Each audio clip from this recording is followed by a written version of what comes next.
अरे रुक जा, कर दी। गुड मॉर्निंग बच्चों। तो कल हमने क्या स्टार्ट किया था, डेथ और रिटायरमेंट। और डेथ और रिटायरमेंट में मैंने आपसे बोला था देखो बेटा, जब तक डेथ और रिटायरमेंट के क्वेश्चन जब भी करो तो ये सारे एडजस्टमेंट आपको आना चाहिए। इन सारे एडजस्टमेंट में कुछ एडजस्टमेंट तो बिल्कुल सेम एडमिशन में जैसे आपने कर रखेंगे सेम होने वाले हैं, जैसे कि गुडविल का एडजस्टमेंट लगभग सेम ही होता है। उल्टा यहाँ ये ज़्यादा ईजी होता है, क्योंकि यहाँ तो हमेशा ही कैपिटल और सेक्रीफाइंग रेशो में ही बढ़ता है, कैपिटल एडजस्टमेंट ही लगता है, यहाँ कोई प्रीमियम मिनिमम आता ही नहीं है पार्टनर। क्लियर है कि नहीं? तो ये ज़्यादा ईजी हो जाता है। रीवैल्यूएशन का एडजस्टमेंट एज इट इज होगा, मैंने आपसे बोला था। रिजर्व्स के सारे एडजस्टमेंट एज इट इज करना है। मेन चेंजेस जो यहाँ मिलते हैं वो कौन से मिलते हैं? एक तो रेशो, रेशो के अंदर रेशो निकालना बहुत ईजी है। मैंने बोला था जो गया वाला रेशो हटा दो, बचा हुआ रेशो न्यू रेशो हो जाएगा, वही आपका गेनिंग और सेक्रीफाइंग रेशो हो जाता है। अगर क्वेश्चन में गेनिंग रेशो दिया है तो मैंने बोला था ओल्ड रेशो में गेनिंग रेशो प्लस कर देना, तो क्या आ जाएगा? न्यू रेशो आ जाएगा, काम खत्म हो जाएगा। अगर ओल्ड और न्यू दोनों दे दें तो मैंने आपसे बोला था ओल्ड और न्यू दोनों दे दें तो गेनिंग रेशो निकाल सकते हैं ओल्ड माइनस न्यू करके। क्लियर है कि नहीं? ये कुछ तरह के क्वेश्चन अपन ने डिस्कस किए थे। फिर मैंने आपसे बोला था कि देखो बेटा, यहां पर जो एडिशनल एडजस्टमेंट आते हैं वो ये वाला था। एक तो कि अगर कोई partner during the year retire हो जाता है, ड्यूरिंग द ईयर में उसकी डेथ हो जाती है, तो उसको एस्टिमेटेड प्रॉफिट देना पड़ेंगे। एस्टिमेटेड प्रॉफिट कैसे निकालते हैं? तो मैंने बोला था उसके दो तरीके हैं, एक होता है on the basis of sale और एक होता है on the basis of time. Time मतलब प्रीवियस ईयर के ईयर्स के प्रॉफिट को बेस बना के निकाल दो, एवरेज एवरेज कर लो और कैलकुलेशंस कर लो, काम खत्म हो जाएगा। क्लियर है कि नहीं?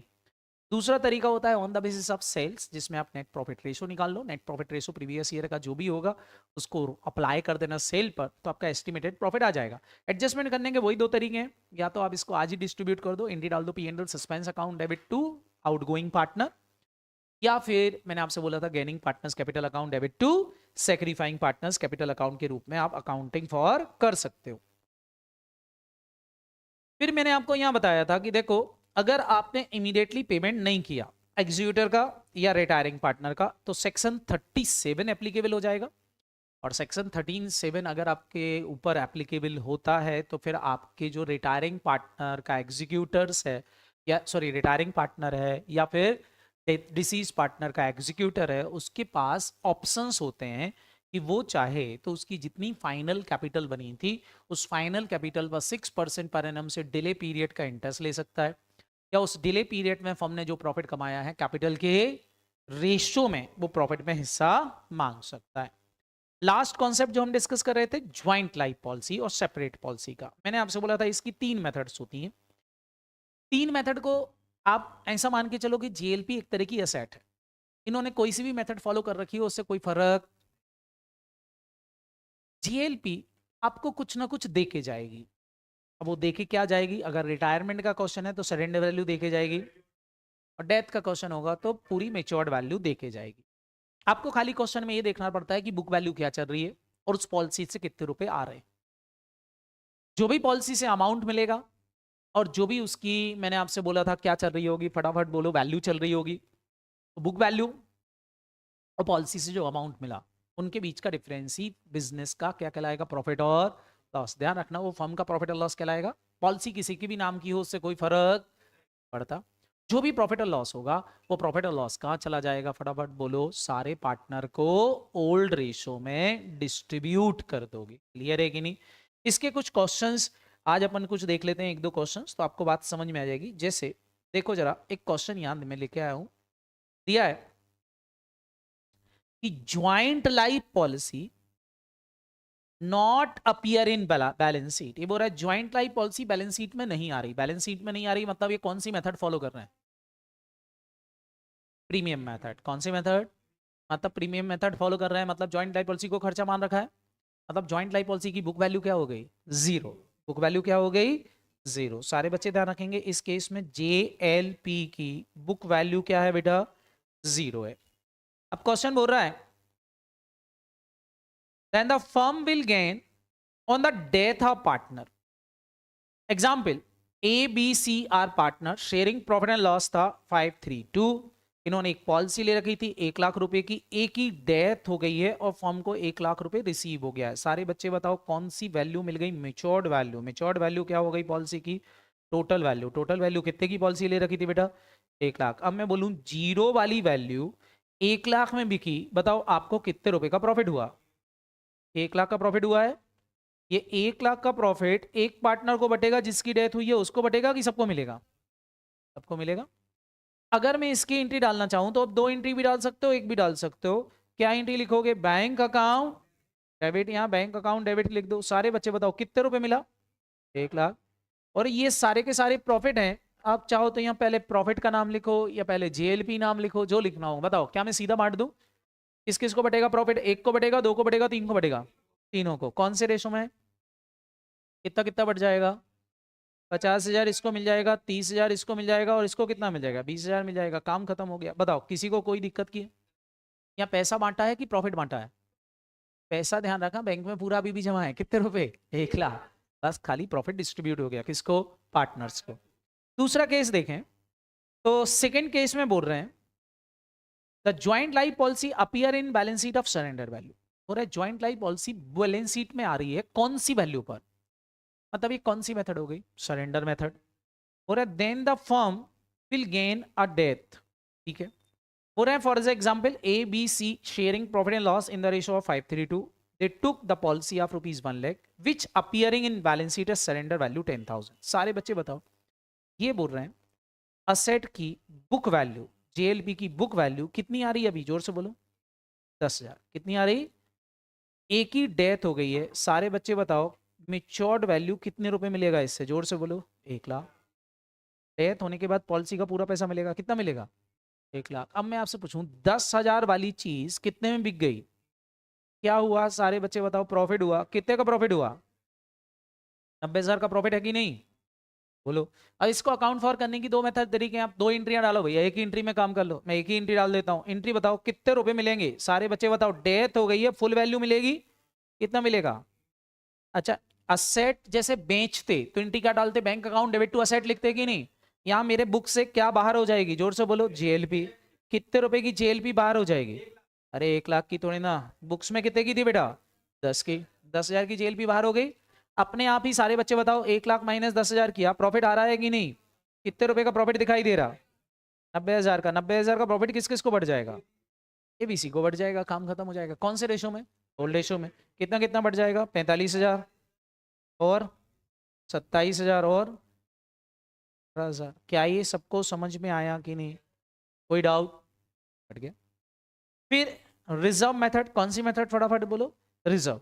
वो बोलेंगे joint life policy balance sheet में सरेंडर वैल्यू पे आ रही है अलॉन्ग विद पॉलिसी रिजर्व। वो रहा रिजर्व्स भी दे रखे हैं। डेथ के केस में क्या होगा? अब एग्जांपल दिया है ए बी सी पार्टनर है, प्रॉफिट शेयरिंग रेशो 5:3 है, पॉलिसी आर ले रखी 1 लाख की, विच अपियरिंग बैलेंस शीट, जो बैलेंस शीट में आ रही है सरेंडर वैल्यू 10,000 रुपये अलॉन्ग विथ रिजर्व।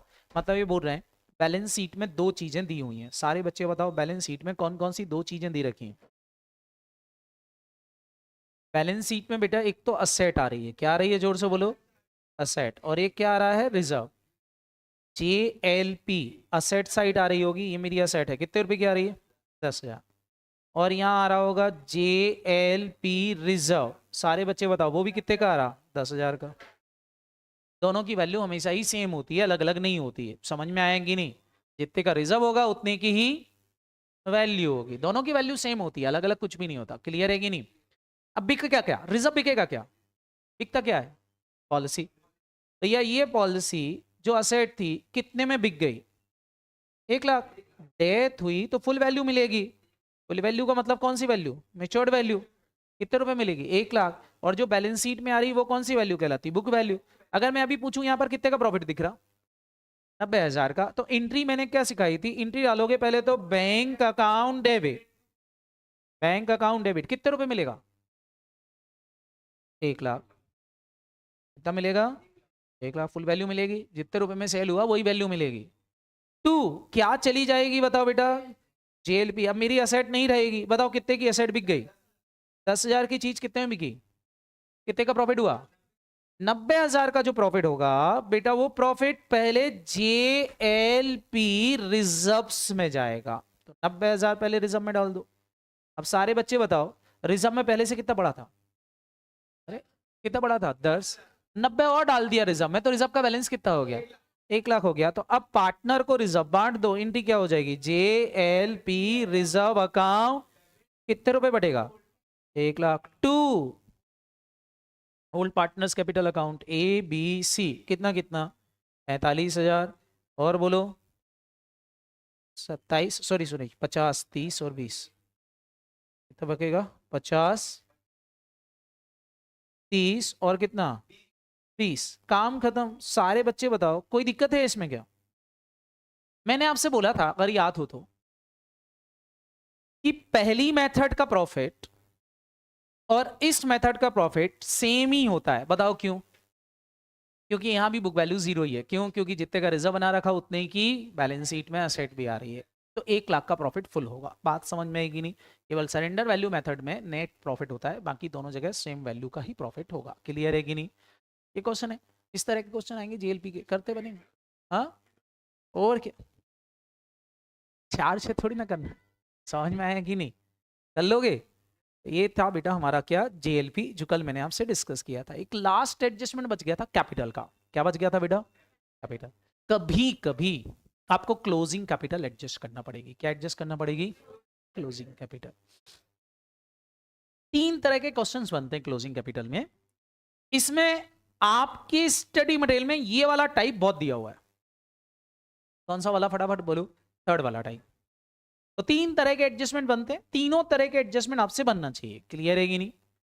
पहला, first type of question total capital question में गिवन होगी, बस खाली आपको कैपिटल को एडजस्ट करना पड़ेगा। Second type of question total capital given नहीं होगी।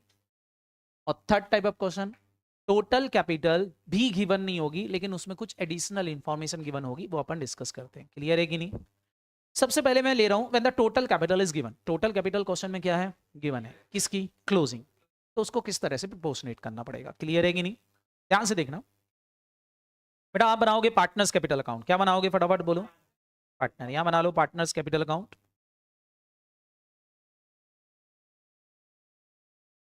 जब पार्टनर्स कैपिटल अकाउंट बनाओगे तो पार्टनर्स कैपिटल अकाउंट में, अच्छा इसी से मैं आपको तीनों बातें समझा दूंगा, तो बहुत अच्छे से ध्यान से देख लेना। 3 पार्टनर हैं, तीनों पार्टनर को अपन यहां लिखेंगे। पार्टनर्स कैपिटल अकाउंट में सारे एडजस्टमेंट करना आपको आते हैं। जितने भी एडजस्टमेंट क्वेश्चन में दे रखा हूं वो सब आना चाहिए आपसे, तो आप उसको एडजस्ट करते आना चाहिए। मैंने लिख दिया। 3 पार्टनर हैं ABC। यहां भी ले रहा हूं AB और C। क्वेश्चन बोल रहा है कि ABC 3 पार्टनर थे, इनका प्रॉफिट शेयरिंग रेशो 4:3:2 था। B जो है वो रिटायर हो रहा है 31 मार्च 2020 को, और इनकी कैपिटल एडजस्टमेंट करने के पहले, बिफोर एडजस्टमेंट कैपिटल दे रखी। बताओ बेटा, ओपनिंग कैपिटल आपको दे दी है कि इसकी कैपिटल थी 21,950, इसकी कैपिटल थी 11,400, और इसकी कैपिटल बोल रहे हैं 11,650। ये बिफोर एडजस्टमेंट थी। कैसी थी? फटाफट बोलो। बिफोर। क्वेश्चन बोल रहा कि बिफोर, अभी एडजस्टमेंट होना। अच्छा एडजस्टमेंट वही हमको सारे करना है, 7-8 जो हमने अभी पढ़े थे, जो जो हमको मिलता जाएगा। क्लियर है कि नहीं? क्वेश्चंस में जो जो दे रखे हैं वो कर देते हैं। सबसे पहले दे रखा गुडविल। क्या दे रखा? मैंने आपको बताया था गुडविल का एडजस्टमेंट बहुत ईजी है। गुडविल के लिए एक टेबल बना लो। गुडविल के लिए क्या बना लो बेटा? टेबल। यहाँ लिख लो A, यहाँ लिख लो B, यहाँ क्या लिख लो? C। गुडविल को पहले ओल्ड रेशो में बांट दो। गुडविल कितने रुपए की वैल्यू की गई है? 21,600। कितने की वैल्यू की गई? 21,600। ओल्ड रेशो क्या था? ओल्ड रेशो क्वेश्चन में दिया था कितना? 4:3:2। बांटना जरा 4:3:2 के रेशो में। फटाफट फटाफट बांटना गुडविल को। कितना आ रहा? 4:3:2 के रेशो में। बोले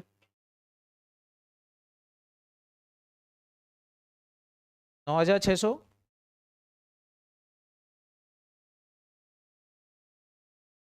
7,200, बांट लो 4,800। सही है क्या? 21,600 को अब कौन सी रेशो में बांट देंगे? New ratio. क्वेश्चन में न्यू रेशो बता दिया है कि भैया अब इनका रेशो रहेगा 5:3। क्या रहेगा? फटाफट बोलो। 5:3। ए और सी का रेशो जो है अब वो 5:3 रहेगा, तो ये किस रेशो में बढ़ जाएगा? 5:3। कौन चला गया? बी। बी को तो कुछ मिलेगा नहीं, तो बांट दो जरा 5 और 3 के रेशो में, बोलो 13,500 इधर, हाँ 8,100 सही है क्या? देख लो एक बार कैसे निकालते हैं। मैंने क्या बोला था, ओल्ड रेशो में से न्यू रेशो क्या कर दें तो हमको गेनिंग और सेक्रीफाइंग मिल जाएगा। बताओ यहाँ आ रहा है प्लस 7,200, यहाँ क्या आ रहा है बताएं जरा, 9,600 माइनस 13,500 कितना आया 3,900। यहाँ क्या आ रहा फटाफट बोलो, माइनस ही आ रहा, कितना कितना 3,000, कोई बोल ही नहीं रहा, 3,300 पक्का। जिसमें माइनस आ रहा है उसको क्या कर देंगे, और जिसमें प्लस आ रहा है उसको क्या करना है, क्रेडिट करना है। काम खत्म हो गया, लिख दो भैया इन दोनों की कैपिटल डेबिट होना है, ए और सी की। तो ए की कैपिटल में डेबिट में लिख रहा हूं 3,900, सी की कैपिटल के डेबिट में लिख रहा हूं 3,300। ये रो डेबिट साइड ये वाला होता है। इसकी कैपिटल क्रेडिट होना है 7,200, लिख दिया। नाम लिख देते हैं भैया, ये पैसा किसको दिया है इन्होंने, ये पैसा दिया बी को, ए और सी ने किसको दिया है बी को, तो यहां लिख देंगे बीस कैपिटल। ये 7,200 किससे मिला, इसको इसको मिला ए एंड सी से, तो ए एंड सी कैपिटल। लो भाई ये हो गई गुडविल का एडजस्टमेंट। किसका एडजस्टमेंट हो गया, गुडविल का। डेबिट करना था डेबिट कर दिया, क्रेडिट हो रहा था क्रेडिट कर दिया। समझ में आया कि नहीं, पीछे समझ में आया, करते बन जाएगा। गुडविल का एडजस्टमेंट करने के बाद नेक्स्ट क्वेश्चन बोल रहा था कि भैया लॉस हुआ है रीवैल्यूएशन पर कितने रुपए का, 2,700। तो आपको पता है लॉस का एडजस्टमेंट करते हैं, यहां लिखते हैं रीवैल्यूएशन लॉस। बोलो रीवैल्यूएशन लॉस कितने का लॉस हुआ है, सारे बच्चे बताओ रीवैल्यूएशन लॉस कितने का हुआ है, 2,700 का। बांट दो जरा 2,700 को, कौन से रेशो में बांटोगे ये भी बता दो, कौन सा रेशो बेटा, ओल्ड रेशो। सारे बच्चे जल्दी से ओल्ड रेशो में बांटना, कितना कितना लॉस आ रहा है फटाफट फटाफट बता दो, लॉस कितना कितना आ रहा है बोलो। 1,200 और, हाँ बोलते जाओ, 1,200, 1,200 आया, 900 आया, और कितना आया 600। डेबिट आएगा, losses always debit, debit side में आएगा। और बताओ लॉस के बाद क्वेश्चन बोल रहा था जनरल रिजर्व पड़ा है कितने रुपए का, 6,300। तो 6,300 का जनरल रिजर्व बांट दो भैया। जनरल रिजर्व ओल्ड रेशो में बटेगा, ये भी बांटना जरा कितना कितना, 2,800, और बोलो, अरे भाई बांटना आप लोगों से नहीं हो रहा हो तो मैं अपना कैलकुलेटर खोल लेता हूँ। आप लोगों का मूड नहीं हो कैलकुलेटर निकालने का, ठंडा लग गई कैलकुलेटर को।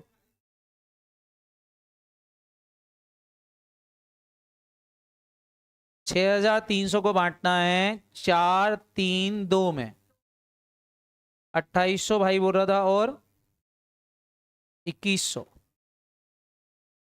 1,400। देख लो एक बार, बाकी लोग भी देख लो, फुर्सत मिल गई हो तो। सही है, ये 3 एडजस्टमेंट दिए थे। अच्छा जेएलपी दिया होता तो जेएलपी भी कर देते, पी&एल सस्पेंस दिया होता तो वो भी कर देते। क्लियर है कि नहीं।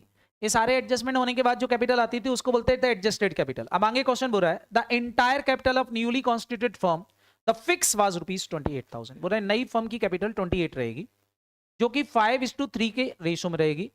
पास the entry for adjusting capital पे और ऑफ, और ये सारी चीजें आपको दी हुई हैं। अब क्वेश्चन अगर रिटायरमेंट का है तो बेटा यहां पर जो रिटायर पार्टनर है वो उसका अमाउंट ट्रांसफर कर देना लोन अकाउंट में। कहां ट्रांसफर कर दोगे इसको, अगर क्वेश्चन पेमेंट करने का बोले तो पेमेंट कर दो, क्वेश्चन साइलेंट हो तो हमेशा कहां ट्रांसफर करोगे, लोन में। अगर डेथ का क्वेश्चन होगा तो एग्जीक्यूटर अकाउंट में ट्रांसफर कर देंगे। सबको याद रहेगा कि नहीं। पेमेंट तभी करेंगे जब क्वेश्चन बोले, नहीं तो पेमेंट करने की जरूरत नहीं है। तो सबसे पहले तो इसकी कैपिटल निकाल दो और बताओ जरा लोन में कितना अमाउंट जाएगा, फटाफट बताओ लोन में कितना अमाउंट जाएगा बोलो।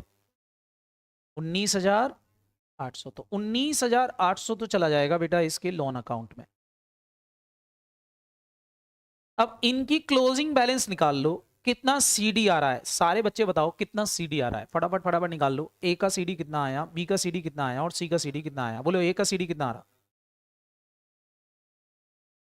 ए का सीडी कितना आ रहा,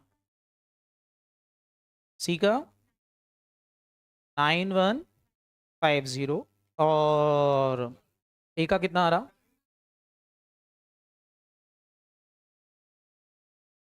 वन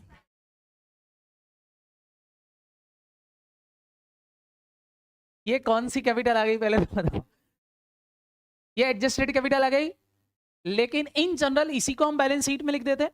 बट क्वेश्चन बोल रहा है ये कैपिटल जो है वो सही नहीं है, इसको आप वापस से क्या करो, एक बार ब्रॉड डाउन।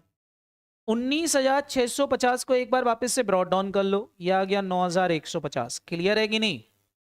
फिर ये बोल रहे हैं कि आपकी टोटल कैपिटल, अब भाई टोटल कैपिटल कितनी रखना है, बस ये बहुत इंपॉर्टेंट पॉइंट होता है, सारे बच्चे ध्यान से रखना। अभी पूछेंगे कि भाई टोटल कैपिटल कितनी रखें, क्वेश्चन में क्या पूछा जाएगा, टोटल कैपिटल। वो बोलेंगे भाई टोटल कैपिटल कितनी रखना है।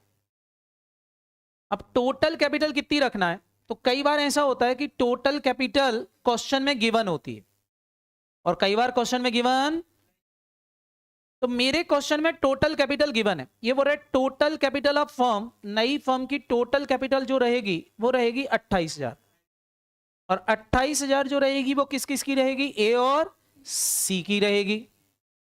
तो ए और सी की रहेगी और रेशो रहेगा 5:3। तो कितनी कितनी कैपिटल रहेगी, 17,500 इसकी, और इसकी कितनी 10,500 रहेगी। बेटा ये जो कैपिटल निकाली, बस ये कैपिटल हमारा क्लोजिंग कैपिटल कहलाएगा, यही आपकी क्लोजिंग कैपिटल है। ये लिख दो यहां पर, इसकी रहेगी 17,500 और इसकी कितनी रखना है 10,500। अब जो भी कम ज्यादा पड़ रहा होगा वो एडजस्ट करेंगे या तो करेंट अकाउंट से या कैश से, जैसा क्वेश्चन बोले। जैसे मेरे क्वेश्चन में कैश बोला है, क्या बोला है फटाफट बोलो, कैश। तो यहां क्या लिख दोगे फटाफट बोलो, बाय कैश। बताओ ये कितने रुपए की कैश लाएगा, जल्दी से बताओ। 2150 की कैश लाएगा, ये कैश ले जाएगा क्योंकि यहां पर पैसा ज्यादा है इसका। बताओ ये कितने रुपए की कैश ले जाएगा, 1350 की कैश ले जाएगा। काम खत्म हो गया। ये पहला टाइप का क्वेश्चन हो गया। क्या ये सबको समझ में आ गया, बोलो। अगर सारे बच्चे बताओ ये 28,000 गिवन नहीं होता और बोलते कैपिटल को प्रोपोर्शनेट करना है, तो कैसे करते? तो पहले तो टोटल कैपिटल निकालना पड़ती। अब टोटल कैपिटल कैसे निकालते,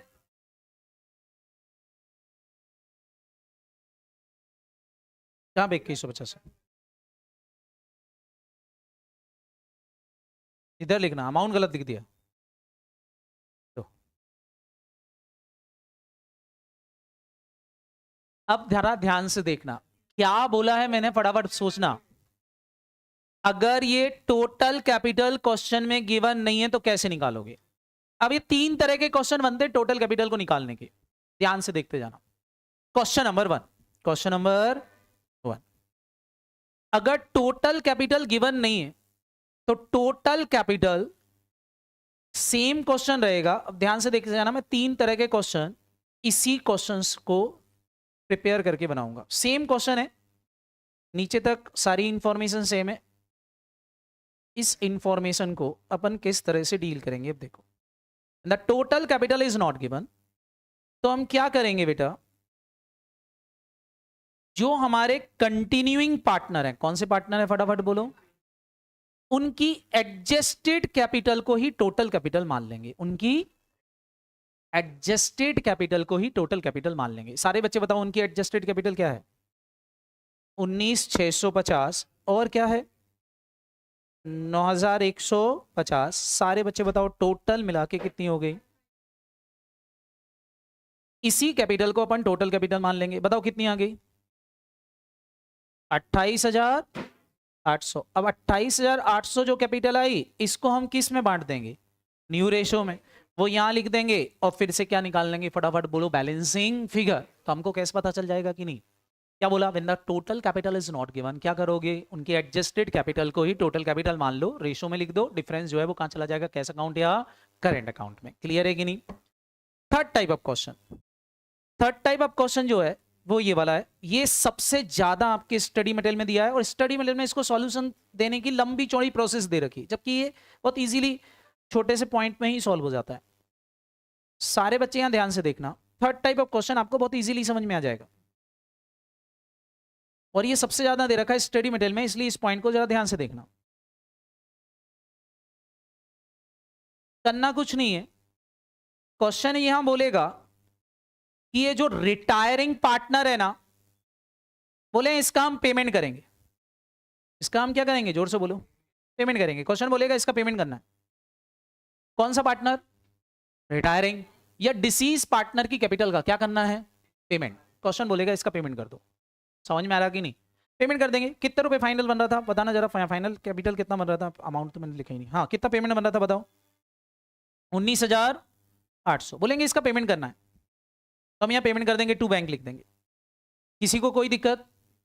क्वेश्चन बोल रहा है कि भैया इसका पेमेंट कर दो पेमेंट।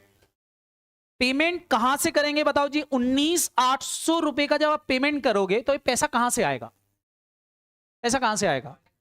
तो क्वेश्चन बोलेगा कि पैसा पूरा फर्म नहीं देगी। फर्म कितना दे रही सबसे पहले ये देख लो, फर्म कितना दे रही सबसे पहले ये देख लो। तो फर्म की cash and bank balance opening दी होगी। देखो जरा फर्म का कैश एंड बैंक कितना दे रखा है यहां पर, ओपनिंग 11,000 कितना दे रखा।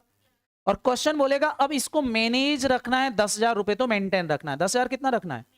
तो सारे बच्चे बताओ फर्म ने खाली कितना दिया, सुना ही नहीं दिया। फर्म ने खाली 1,000 रुपए दिया। तो 19,800 में से 1,000 रुपए तो फर्म ने दिया है, बाकी 18,800 किसने दिया होगा, वो कौन से पार्टनर ने दिया होगा। ये पैसा कहां से लाए होंगे, घर से लाए होंगे कि नहीं? अच्छा, जो पैसा घर से लाते हैं वो भी कैपिटल कहलाती है कि नहीं, जोर से बोलो, हाँ है ना। तो अब जब यहाँ टोटल कैपिटल निकालो, तो टोटल कैपिटल निकालने का सिंपल सा तरीका है, टोटल कैपिटल निकालने का सिंपल सा तरीका होगा, ये तो जोड़ नहीं है, एक ही कैपिटल जो आपकी एडजस्टेड आई थी वो तो जोड़ोगे 19,650, क्लियर है कि नहीं। बी की कैपिटल भी जोड़ोगे, कितना 9,150, ये भी जोड़ोगे, क्लियर है कि नहीं। साथ ही साथ यहां जोड़ना पड़ेगा, फटाफट बोलो क्या, जो शॉर्ट पेमेंट बन रहा था, जो शॉर्ट पेमेंट किसने किया है, फटाफट बोलो। फर्म ने नहीं किया, बताओ शॉर्ट पेमेंट कौन कर रहा है, ए और सी। कौन कर रहे थे, ए और सी।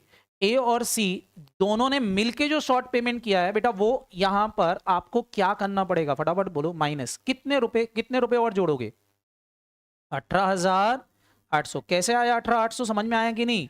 19,800 देना था, 19,800 में से 1,000 तो फर्म ने दे दिया था क्योंकि फर्म की कैश यूज हो गई थी। कितना यूज नहीं हो पाया, 18,800। तो ये भी लाए होंगे कि नहीं, ये कौन लाया होगा, शॉर्ट पेमेंट किसने किया होगा, बाय ए एंड सी। इन्होंने घर से पैसा दिया होगा तो ये भी कैपिटल का पार्ट हो जाएगा। सारे बच्चे बताओ, that is total capital of firm. अब आपकी टोटल कैपिटल आ गई, बताओ कितनी आ गई टोटल कैपिटल, जोड़ दो कितना बेटा, 47,600। क्या ये पूरा आ गया? सारे बच्चे बताओ। अब इसको रेशो में बांटकर यहां लिख दोगे तो बैलेंसिंग फिगर कैश आ जाएगा कि नहीं, पक्का बोलो। अब ये स्टडी मटेरियल में पता कैसे निकालते हैं इस कैपिटल को, सारी असेट सारी लायबिलिटी बैलेंस शीट में से माइनस करते हैं और निकालते हैं, मतलब वो स्टेटमेंट बनाते हैं लंबा चौड़ा, जो 2 मिनट में काम हो सकता है ना, उसके लिए आधा घंटा लगाते हैं आपकी स्टडी मटेरियल में। समझ में आ रहा कि नहीं, आंसर सेम आता है बट ये तरीका ज्यादा ईजी है। समझ में आया कि नहीं, कैसे निकालना सबको समझ में आ गया कि नहीं, क्या करोगे फटाफट बोलो क्या। एडजस्टेड कैपिटल दोनों की तो लेना ही है, साथ ही साथ जो रिटायरिंग पार्टनर या डिसीज पार्टनर की कैपिटल है उसमें से जितना कौन दे रही है, फर्म दे रही, वो क्या कर देना, बचा हुआ कैपिटल में और जोड़ देना, टोटल कैपिटल आ जाएगी। टोटल कैपिटल को रेशो में बांट के लिख दोगे, क्लोजिंग बैलेंस अपने यहाँ बैलेंसिंग फिगर आ जाएगा कि नहीं। ये एक तरीका होता है। तो ये हमारी कौन सी कैपिटल एडजस्टमेंट कहलाता है बेटा, क्लोजिंग कैपिटल एडजस्टमेंट। क्लियर है कि नहीं। बस ये 3 तरह के क्वेश्चन क्लोजिंग कैपिटल एडजस्टमेंट के बनते हैं, उसमें सबसे ज्यादा क्वेश्चन आपकी स्टडी में ये वाले पॉइंट के दिए हुए हैं। समझ में आया कि नहीं, तो इसको आपको डील करना रहेगा। क्लियर बोलो। अभी एक क्लास होगी आपकी जिसके अंदर मैं आपको केवल 50 क्वेश्चन करवाऊंगा, 50 क्वेश्चंस, और 50 क्वेश्चंस जो रहेंगे वो सबसे ज़्यादा इंपॉर्टेंट रहेंगे। उन्हीं में से आपका पेपर लगभग उसी डिज़ाइन का पेपर आपको मिलेगा। तो मैंने कुछ क्वेश्चंस आपके निकाले स्टडी मटेरियल में से और पास्ट ईयर एग्जामिनेशन क्वेश्चन में से। 50 क्वेश्चंस अपन सॉल्व करेंगे दिन भर बैठ करके, एक दिन में ही करवाऊंगा, रोज रोज आपको नहीं बुलाऊंगा। सुबह से शाम तक एक दिन में अपन सारी चीज़ों को खत्म कर लेंगे। क्लियर है कि नहीं, तो उसकी भी एक पूरी प्लानिंग है, वो आपको बताऊंगा। क्लियर है कि नहीं, हाँ उसका सीट आपको शेयर करूंगा। चलो एक क्वेश्चन मैं सॉल्व करवा दूँ डेथ और रिटायरमेंट का। देखा जरा एक क्वेश्चन कैसा है, स्टडी मटेरियल के अंदर इस तरह के क्वेश्चन आपको दिए हैं, ठीक है। वो the following balance sheets of Om and company XYZ are partner. Profit and loss दे रखा 1 to 2, 31 मार्च 2022 की बैलेंस शीट है। जेड जो है वो दिसंबर में निपट गया था। जेड कब निपटा, दिसंबर में निपट गया था। कितने महीने पहले ही निपट गया, कितने महीने पहले निपटा, 3 महीने पहले निपटा कि 9 महीने बाद निपटा। मार्च के बाद दिसंबर आता है कि दिसंबर के पहले मार्च आता है, अरे भाई मार्च के बाद ही दिसंबर आया होगा ना, अरे हाँ है ना। कितने महीने बाद निपटा, 9 महीने बाद निपटा। बात समझ में आएगी नहीं, ईयर एंड होता है 31 मार्च को, निपटा वो दिसंबर में, कितने महीने बाद। अब आपको समझ में आ गया, यहाँ एस्टिमेटेड प्रॉफिट भी देना पड़ेंगे, बोलो। अब हो रहे हैं his account has been settled in the following terms. आपको 31 मार्च की बैलेंस शीट दे रखी है। एक तो बोल रहे हैं गुडविल को कैलकुलेट करना है at the rate of 2 year purchase on the basis of average profit of 3 year. Profit और लॉस 3 साल के दे रखे हैं। बोल रहे हैं 22 में 30,000 का प्रॉफिट हुआ है, 21 में 20 का प्रॉफिट हुआ था और 20 में 10,000 का लॉस हुआ था।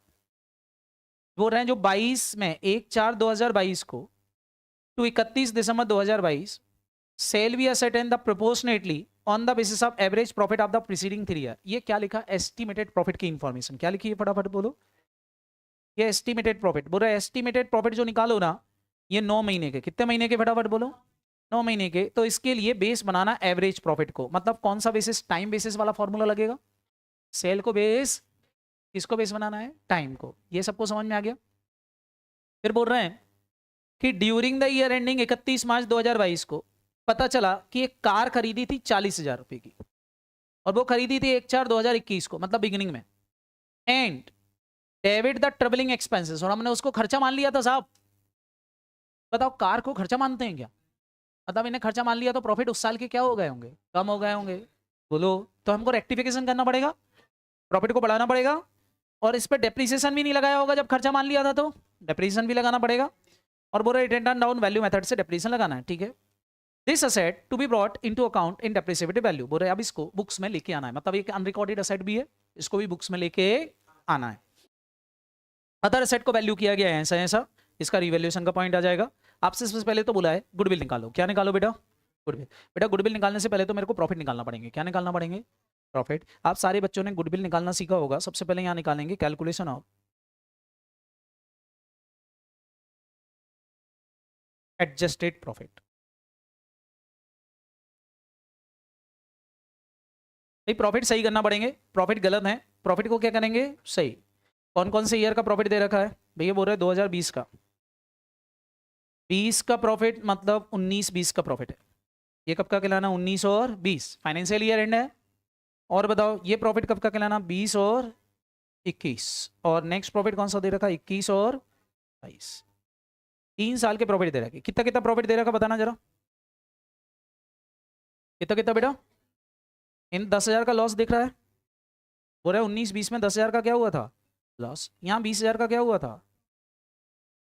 और यहाँ 30,000 का क्या हुआ है? बोल रहे एक कार खरीदी थी जो हमने P&L में डाल दी थी। कार कहाँ डाल दी थी? तो कार को वापस जोड़ दूं P&L में? तो भैया कितने रुपए की कार यहाँ खरीदी थी बिगिनिंग में? 40,000 वापस जोड़ दूं? और बताओ बिगिनिंग में खरीदी तो इस पर क्या नहीं लग पाया था? डेप्रीसिएशन भी लगा दूं इस पर 20% से। डेप्रीसिएशन तो P&L में जाता कि नहीं? कितने रुपए जाता? 8,000 का P&L में जाता। सारे बच्चे बताओ एडजस्टेड प्रॉफिट कितने हो गए? एक ही गलती थी, बाकी कोई गलती नहीं है। बताओ बेटा एडजस्टेड प्रॉफिट कितने आ गए? सबसे पहले तो एडजस्टेड प्रॉफिट निकालना पड़ेंगे, क्योंकि ये प्रॉफिट गलत थे। ये 10,000 का लॉस तो सही है, 20,000 का प्रॉफिट सही था, ये प्रॉफिट गलत था। बताओ सही कर लिया, कितना हो गया? कितना बेटा? 62,000 आ गया कि नहीं? क्या ये प्रॉफिट सही हो गया? अब आप एवरेज निकाल सकते हो, निकाल लो एवरेज प्रॉफिट। एवरेज प्रॉफिट निकाल दो सारे बच्चे। बताओ 10,000 का लॉस है, 20,000 का प्रॉफिट है, 62,000 का प्रॉफिट है, डिवाइड बाय कितना कर दूं? फटाफट बोलो। 3 डिवाइड बाय 3, बताना जरा कितना रहा? 24,000 का आया क्या? 24,000 रुपए का प्रॉफिट है। गुडविल कितनी लेना है? गुडविल के लिए क्वेश्चन क्या बोल रहा था? कितने ईयर परचेस बोला है? हाँ बेटा 2 ईयर परचेस बोला है क्या? क्या बोल रहे थे? गुडविल कहाँ लिखा? गुडविल कहाँ लिखा? 2 ईयर परचेस बोला है। ठीक है, तो गुडविल के लिए 2 ईयर परचेस अपन मल्टीप्लाई कर देते हैं। कर दूं? तो भैया गुडविल की वैल्यू बता दो कितनी हो जाएगी? निकालती बन जाएगी। गुडविल हो गई 24,000 मल्टीप्लाई बाय कितना? 2 ईयर्स। बताओ कितना हो गया? अच्छा 48,000 की गुडविल आ गई। इसका अकाउंटिंग एडजस्टमेंट करना पड़ेगा। मैं यही ले लेता हूँ। कौन कौन पार्टनर थे? एक्स वाई, और यहाँ टेबल भी बना लेते हैं एक्स वाई और जेड की। सारे बच्चे बताओ 48,000 की गुडविल पहले बढ़ती कौन से रेशो में? ओल्ड। ओल्ड रेशो क्या था इनका? 1:2. तो बढ़ती 1:2 में। सारे बच्चे बताओ कितना कितना बढ़ती? हाँ बेटा 9600, इसको इसको 19,200, इसको 19,200। फ्यूचर में ये गुडविल किसकी डेथ हो गई? कौन निपट गया? भगवान के पास कौन चला गया? जेड चला गया। तो अब फ्यूचर में न्यू रेशो क्या हो जाएगा? न्यू रेशो क्वेश्चन ने बताया नहीं, हमको पता है न्यू रेशो क्या हो जाएगा, बताओ क्या हो जाएगा? क्या 1:2 हो जाएगा? तो 48,000 किस रेशो में बढ़ जाएगा? 1:2 में बढ़ जाएगा। बढ़ जाएगा कि नहीं? किसको नहीं मिलेगा पैसा? जेड को। बताओ कितना कितना बटेगा? 16,000। इसको 32, इसको 32। काम खत्म। सारे बच्चे बताओ, प्लस माइनस कर लेते हैं। ऊपर क्या लगा दूं? प्लस। नीचे क्या कर दूं? माइनस। कर दो जरा, कितना कितना आ रहा बता दो। 6,000 माइनस में आया, इधर बताओ। 128,000 माइनस में आया, इधर प्लस में आ रहा 19,200। जिसमें प्लस आ रहा उसकी कैपिटल क्या होगी? जिसमें माइनस आ रहा उसकी कैपिटल क्या? मेरे को ये समझ में आ गया? ये गुडविल का एडजस्टमेंट हो गया। दूसरा, P and L suspense estimated profit. एक एस्टिमेटेड प्रॉफिट का बोला है, वो भी कर लेते हैं। सारे बच्चे जल्दी से बताएंगे। एस्टिमेटेड प्रॉफिट जब आप निकालोगे तो एस्टिमेटेड प्रॉफिट में बेस किसको लेना है? Average profit. Average profit already आप निकाल चुके हो कि नहीं? 3 साल के एवरेज प्रॉफिट क्वेश्चन बोल रहा था, वो वही रहेंगे। वो कितने आपने निकाले थे ऊपर? 24,000। आपको एस्टिमेटेड प्रॉफिट पूरा देना है कि 9 महीने का देना है? तो क्या आप एस्टिमेटेड प्रॉफिट बता सकते हो कितने देना पड़ेंगे?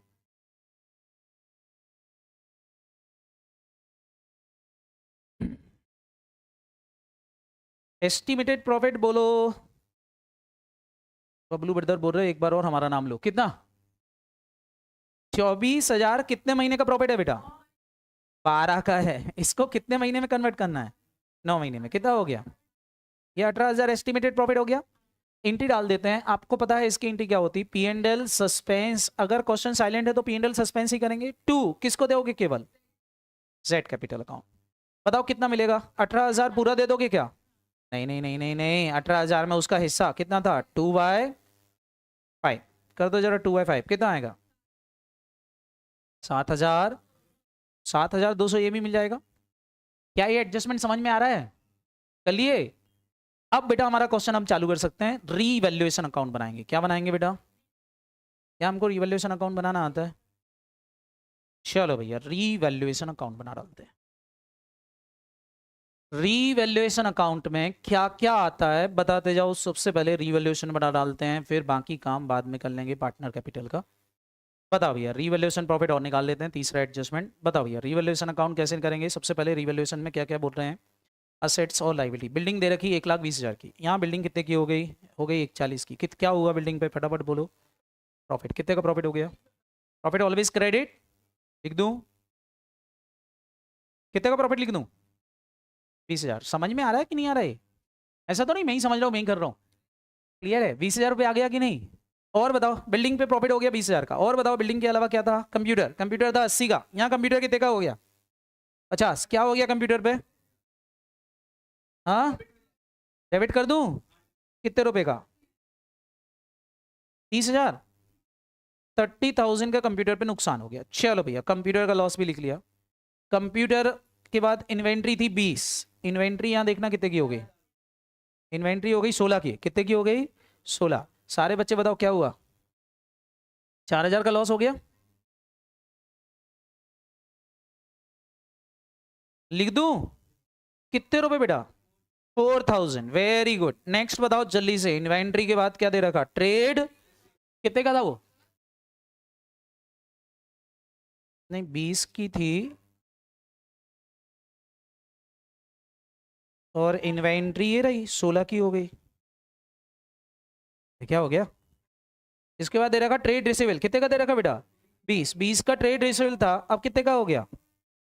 बोले trade receivable be consider as a good. बोले सारे के सारे अच्छे हैं तो कोई प्रोविजन ओविजन तो नहीं बना रखा था?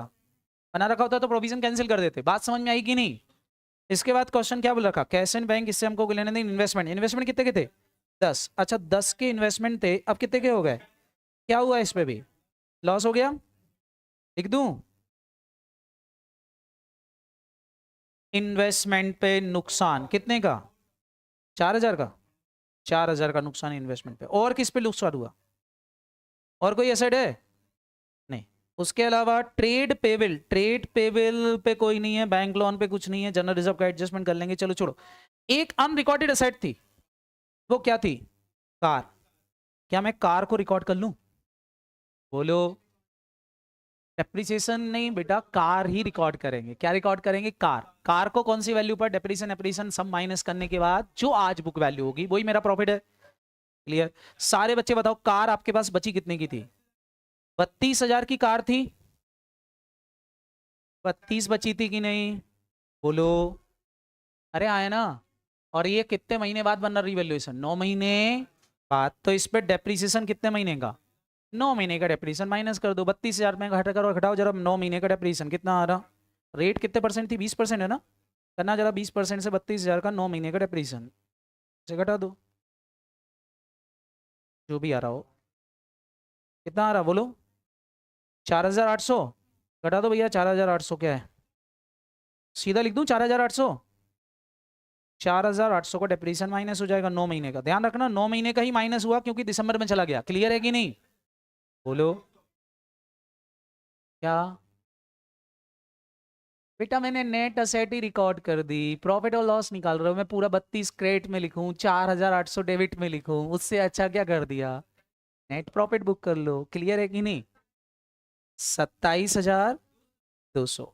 बात समझ में आई बेटा? नेट वैल्यू, असेट की वैल्यू आज क्या होती? दिसंबर की डेट पे असेट कितने की है, जो वैल्यू है उस वैल्यू पे रिकॉर्ड कर लो, खत्म। डेप्रिसिएशन लगाने की जरूरत ही नहीं क्योंकि बुक में थी नहीं असेट। समझ में आया कि नहीं? रिकॉर्ड कब कर रहे हैं हम? 31 दिसंबर को। तो 31 दिसंबर की नेट वैल्यू क्या चल रही होगी, वो वैल्यू पे रिकॉर्ड होगी असेट। क्लियर है कि नहीं? काम खत्म हो गया। सारी असेट हो गई, सारी लायबिलिटी हो गई। निकाल लो रिवैल्यूएशन प्रॉफिट कितना आ रहा। कितना आया बेटा? 9,000।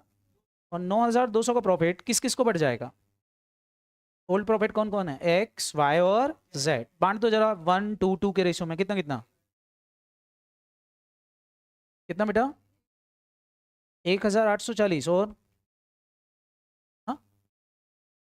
3,680। और बोलो। 3,680। समझ में आया कि नहीं आया? बोलो। ये क्या आ गया हमारा? रिवैल्यूएशंस प्रॉफिट। मैटर खत्म हो गया, सारे पॉइंट हो गए। रिवैल्यूएशन अकाउंट भी बन गया। अब क्या बना सकते हो? Partner capital. अब पार्टनर कैपिटल आराम से बना सकते हो।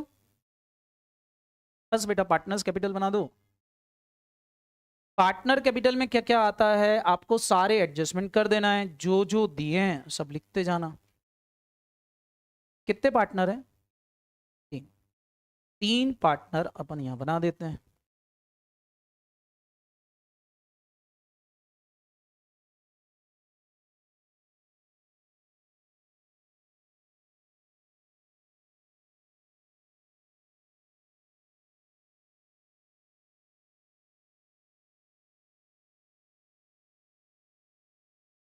हाँ बेटा।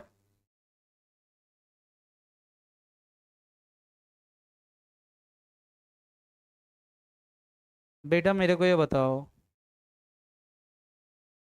कि कार का आप रिकॉर्डिंग कौन सी तारीख को कर रहे हो? डेट बताओ कौन सी तारीख को। तो उसके पहले डेप्रीसिएशन, उसके पहले का डेप्रीसिएशन तुम्हारी बुक में आएगा क्या? जल्दी बोलो। 31 दिसंबर के पहले का डेप्रीसिएशन तुम्हारी बुक में आएगा क्या?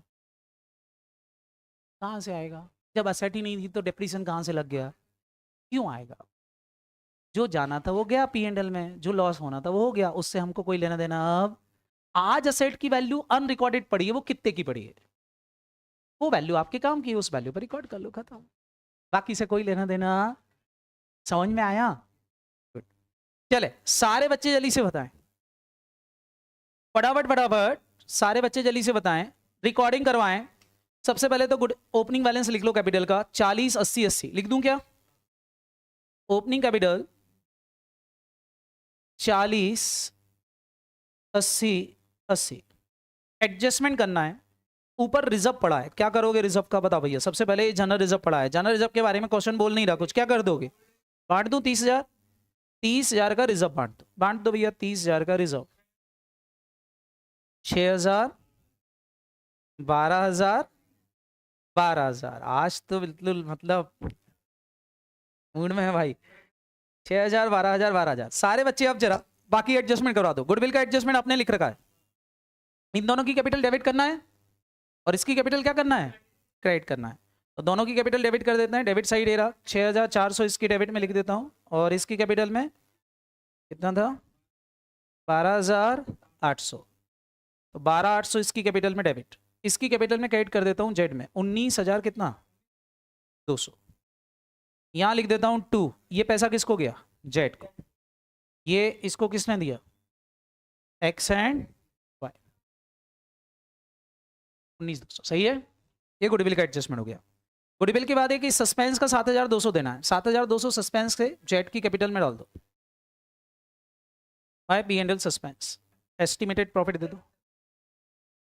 हाँ नहीं नहीं नहीं नहीं, पूरा लिखना पड़ेगा पी एंड एल सस्पेंस, हो गया तो नंबर कट जाएंगे और कुछ नहीं होगा।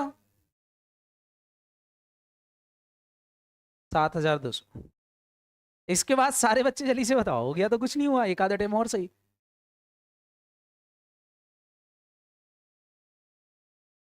रिवेलेशन प्रॉफिट, इसलिए भैया ध्यान से लिख के आना प्रॉपर प्रॉपर, कितना आएगा 1,840 और कितना 3,680, 3,680 बस बेटा।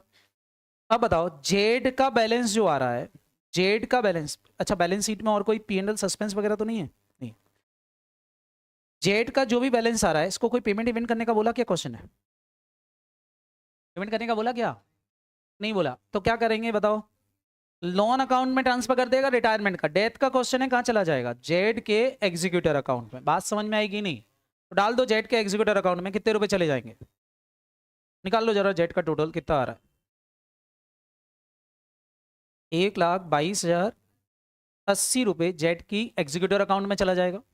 इनके सीडी निकाल लो दोनों के, ये कंटिन्यू पार्टनर है, अच्छा यही क्लोजिंग हो जाएगी क्योंकि क्वेश्चन में क्लोजिंग कैपिटल को एडजस्ट करने का बोला नहीं है, निकाल दो कितना आ जाएगी बोलो 95,000, 95,000, सही साठ निकालना रे, हे भगवान,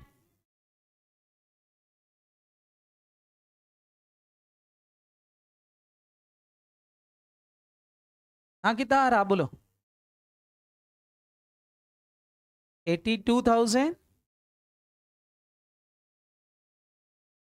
इधर बता दो 41,490, खत्म, ये कैपिटल बन गई, अरे हाँ है ना। इसके बाद क्या बनाना है खाली, किसकी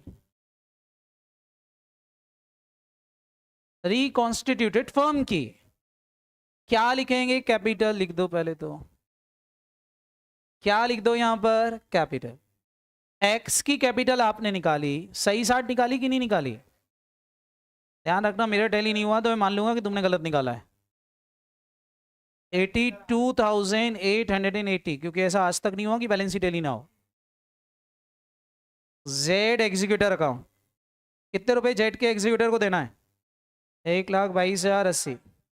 अब बाकी चीजें मैंने बोला था, बाकी चीजें मैंने आपसे बोला था क्या करके लिखना है, जोड़ जोड़ के लिखना है, सेम साइड में हो तो प्लस कर देना, अपोजिट साइड में हो तो माइनस। चलो भैया यहाँ बिल्डिंग दे रखी है 1,20,000, और रिवैल्यूएशन अकाउंट में देखो building building building building same side में आ रही है 20,000, क्या हो जाएगा जोड़ के लिख दूं, चलो बिल्डिंग कितने रुपए की लिख दूं 1,40,000 की बिल्डिंग, अपोजिट साइड में लिखा होगा क्या हो जाएगा माइनस। एक कार आ रही है जो बैलेंस शीट में नहीं थी बट वो आप आ जाएगी, कितने रुपए की कार रिकॉर्ड कर ली 27,200 की, बाकी चीजें बता दो एज इट इज। इसके अलावा बाकी चीजों में क्या क्या था, कंप्यूटर 80 का था, 80 में से कितने रुपए का लॉस हो गया था 30, अपोजिट साइड में लिखा है माइनस कर दूं, कितने का बचा 50, लिख दूं 50,000 का कंप्यूटर, और बोलो कंप्यूटर के बाद क्या था डेटर, डेटर थे क्या, डेटर डेटर डेटा, अच्छा इन्वेंट्री थी, इन्वेंट्री थी 20,000 की, डेटर थे 20,000 के, तो इन्वेंट्री पे तो लॉस हो गया था, डेटर पे कोई लॉस, तो डेटर तो 20 थे, इन्वेंट्री कितनी बची, कितने का नुकसान हो गया था 16, ठीक है, इन्वेंट्री के बाद एक इन्वेस्टमेंट थे 6,000 के हो गए, ठीक है, एक बैंक बैलेंस था, बैंक बैलेंस में ना पैसा आया ना पैसा गया, तो बैंक बैलेंस ऐसे लिख दूं 50,000, कितने का था बेटा खत्म। यहां लिख दो लाइबिलिटी। लाइबिलिटी में एक तो क्रेडिटर है और एक लोन था। क्रेडिटर और लोन में कोई चेंज हुआ नहीं है। क्रेडिटर था 20,000 के और लोन था 50,000 का। 20 और 50 और लिख दो। 20 और इधर कितना लिख दूं? 50। बस टोटल लगा लो, बैलेंस शीट क्या हो जाएगी? समझ में आ गया कि नहीं? हाँ, कितना है? 440 है। ओके, ये गलत है। 90 गलत था। ओके, ठीक है, अभी ठीक है। टेली हो जाएगी, बैलेंस शीट बना लोगे। मेरे को बताओ क्या ये सबको समझ में आ गया कि नहीं? तो डेथ का क्वेश्चन ऐसे ही आएगा, बस ध्यान रखना आप सिस्टमेटिक तरीके से चलो। रेक्टिफिकेशन ऑफ एरर थोड़ा सा ध्यान रखो बेटा। रेक्टिफिकेशन ऑफ एरर आपने टॉपिक पढ़ा है। आपने कोई असेट रिकॉर्ड करना भूल गए, 1 साल बाद आप उस असेट को रिकॉर्ड कर रहे हो, तो आप उस असेट की नेट वैल्यू रिकॉर्ड करते हो, डेप्रिसिएशन एप्रिसिएशन रिकॉर्ड नहीं करते, क्योंकि पीएनएल ऑलरेडी बन चुका है। बात समझ में आई कि नहीं? बोलो, याद रहेगा कि नहीं? तो आप उस असेट की केवल कौन सी वैल्यू रिकॉर्ड करते हैं? नेट। इधर भी देखो, जब मैंने करंट ईयर में रिकॉर्ड किया था तो मैंने 40 पूरा लिख के 8,000 माइनस किया, अल्टीमेटली 32 डिवाइड किया था कि नहीं? 32 जोड़ना है, तो नेट वैल्यू जोड़ना है, जहां भी जोड़ रहे हो नेट वैल्यू। क्लियर है कि नहीं? बोलो, याद रख लोगे? बताओ। ये था बेटा आपका डेथ और रिटायरमेंट। तो अब मेरी तरफ से डेथ और रिटायरमेंट क्या हो गया? खत्म। आपको क्वेश्चन सॉल्व करना है, घर पे बैठ के आराम से क्या करो, इसके क्वेश्चन सॉल्व करो। आज मैं कुछ क्वेश्चन आपको शेयर करूंगा, वो सॉल्व करना। कल भी मैंने एडमिशन के कुछ शेयर दिए थे, तो आपने सॉल्व किया वो क्वेश्चन? उसके सॉल्यूशन डालूं आपके ग्रुप पर? पक्का? हाँ, सॉल्यूशंस में डालता हूँ, अब एक बार चेक करना। क्लियर है? चलो, तो अभी आ जाते हैं बेटा किस पर? रिजोल्यूशन। ये बढ़िया चैप्टर है। और अगर मैं पार्टनरशिप में अगर आपसे बोलूं तो 80% चांसेस तो इसी चैप्टर से पूछने के। मतलब पार्टनरशिप में अगर क्वेश्चन आएगा तो डिसोल्यूशन का आएगा, 10 नंबर का, 14 का भी आ जाता है, इंस्टीट्यूट की इच्छा। लेकिन चलो, तो अब सारे बच्चे इस चीज को ध्यान से देखेंगे, डिसोल्यूशन। तो डिसोल्यूशन ऑफ पार्टनरशिप फॉर्म, एक एक करके कॉन्सेप्ट ले रहा हूं। आज मैं आपको बेसिक कॉन्सेप्ट पढ़ाऊंगा डिसोल्यूशन के। कल अपन इसका एडवांस लेवल देखेंगे, जिसके अंदर अपन थोड़ा सा डिसोल्यूशन के जो नए पॉइंट आपके स्टडी मटेरियल में जोड़े गए हैं वो अपन डिस्कस करेंगे, जो पहले सीए इंटर में हुआ करते थे। क्लियर है कि नहीं? ये तो वही है जो आपने क्लास 12th में पढ़ा था, बस थोड़ा सा उसको रिवाइज कर लेते हैं फटाफट फटाफट। क्लियर है कि नहीं? देखते जाएंगे। सबसे पहले तो डिसोल्यूशन। डिसोल्यूशन दो रीजन से होता है। एक होता है कौन सा बेटा? वॉलेंट्री। वॉलेंट्री डिसोल्यूशन का मतलब क्या होता है अगर मैं बात करूं, वॉलेंट्री डिसोल्यूशन मींस भैया दोनों पार्टनर्स के बीच में झगड़े हो गए, इसलिए अब उनमें बन नहीं रही, इसलिए दोनों अलग अलग हो गए, काम खत्म। एक डिसोल्यूशन होता है कंपलसरी। कंपलसरी डिसोल्यूशन का ऑर्डर या तो गवर्नमेंट या फिर कोर्ट पास कर सकता है। क्लियर है कि नहीं? कि भाई धंधा बंद करो, पब्लिक इंटरेस्ट में आपका धंधा नहीं है। बात समझ में आएगी नहीं? भाई गुटखे का धंधा चला रहा था, कल को मोहन यादव जी बोलते हैं जगह जगह थूक थूक के लोगों ने परेशान कर रखा है, एमपी में गुटखा बंद। तो जैसे गुटखा बंद होगा, बताओ क्या होगा? जोर से बोलो। अरे डिसोल्यूशन तो ठीक है, डिसोल्यूशन तो होगा, लेकिन मेरी क्लास में बहुत सारे लोग बोलने लगेंगे। क्यों? गुटखा दबा के नहीं बैठेंगे। कुछ जो लोग नहीं बोलते वो गुटखा दबा के बैठते हैं, तो बोलने लगेंगे। बात समझ में आएगी नहीं? तो फायदा हो जाएगा मेरे को, बट ठीक है जो भी है, तो इस तरीके से होगा। अब इंपॉर्टेंट इज दैट जब भी डिसोल्यूशन होता है, जब भी डिसोल्यूशन होगा, चाहे वो किसी भी रीजन से हुआ है, वॉट एवर इज कॉल्ड, कैसे भी रीजन से हुआ, जब भी डिसोल्यूशन होगा तो हमको बिजनेस बंद करना है। अब बिजनेस बंद करने के लिए सबसे पहला धर्म कर्म होगा कि जो हमारी बुक के अंदर जितनी भी असेट हैं, इन सारी असेट को बेच के किस में कन्वर्ट कर लिया जाए? मनी में कन्वर्ट कर दिया जाएगा। जो नॉन मॉनेटरी असेट हैं उनको सेल आउट करके किस में कन्वर्ट कर दोगे? मॉनेटरी टर्म्स में, मनी में टर्म्स में कन्वर्ट कर लोगे। अब जब मनी के टर्म्स में कन्वर्ट करोगे तो पेमेंट का एक सीक्वेंस होता है, वो सीक्वेंस आप पेमेंट अपनी कॉपी में नोट डाउन कर लो कि आप उसी पेमेंट में पेमेंट करोगे, उसी सीक्वेंस में पेमेंट करोगे। सीक्वेंस ऑफ पेमेंट क्या होता है? सबसे पहले पेमेंट किसका होगा? बोलो। सबसे पहले पेमेंट होगा रियलाइजेशन एक्सपेंसेस का। किसका पेमेंट होगा? रियलाइजेशन एक्सपेंसेस का, क्योंकि बिना रियलाइजेशन एक्सपेंसेस किए आप असेट को रियलाइज नहीं कर सकते। तो सबसे पहले पेमेंट किसका होता है? रियलाइजेशन एक्सपेंसेस का। रियलाइजेशन एक्सपेंसेस का पेमेंट करने के बाद पेमेंट किया जाता है आउटसाइडर का। किसका पेमेंट करोगे? तो आउटसाइडर लाइक मतलब क्रेडिटर, बैंक लोन, जो भी पड़ा है। क्लियर है कि नहीं? बोलो फिर पेमेंट किसका करते हैं बेटा? आउटसाइड। आउटसाइडर में भी रूल होते हैं कुछ, पहले सिक्योर्ड क्रेडिटर का करते हैं, फिर अनसिक्योर्ड क्रेडिटर करके देखते हैं सिक्योर्ड असेट से कितना आया, वो अपन आगे जाके डिस्कस करेंगे। क्लियर है कि नहीं? तो सिक्योर्ड क्रेडिटर, अनसिक्योर्ड क्रेडिटर जो भी पड़े, आउटसाइडर। क्लियर है कि नहीं? आउटसाइडर का पेमेंट करने के बाद पेमेंट होता है पार्टनर लोन का। किसका पेमेंट होता है बेटा? पार्टनर लोन का। और सबसे लास्ट में पेमेंट होता है पार्टनर कैपिटल का। यहाँ इक्विटी कैपिटल कहां से आ गई यार बैलेंस शीट में? वो लिक्विडेशन ऑफ फर्म कंपनी है, वो चैप्टर अलग हो जाएगा। ये कंपनी है कि फर्म है? फर्म है। कहाँ कंपनी में घुस गया? समझ में आया कि नहीं? बोलो याद रहेगा? तो दैट इज योर सीक्वेंस, इसी सीक्वेंस में पेमेंट करेंगे। क्लियर है कि नहीं?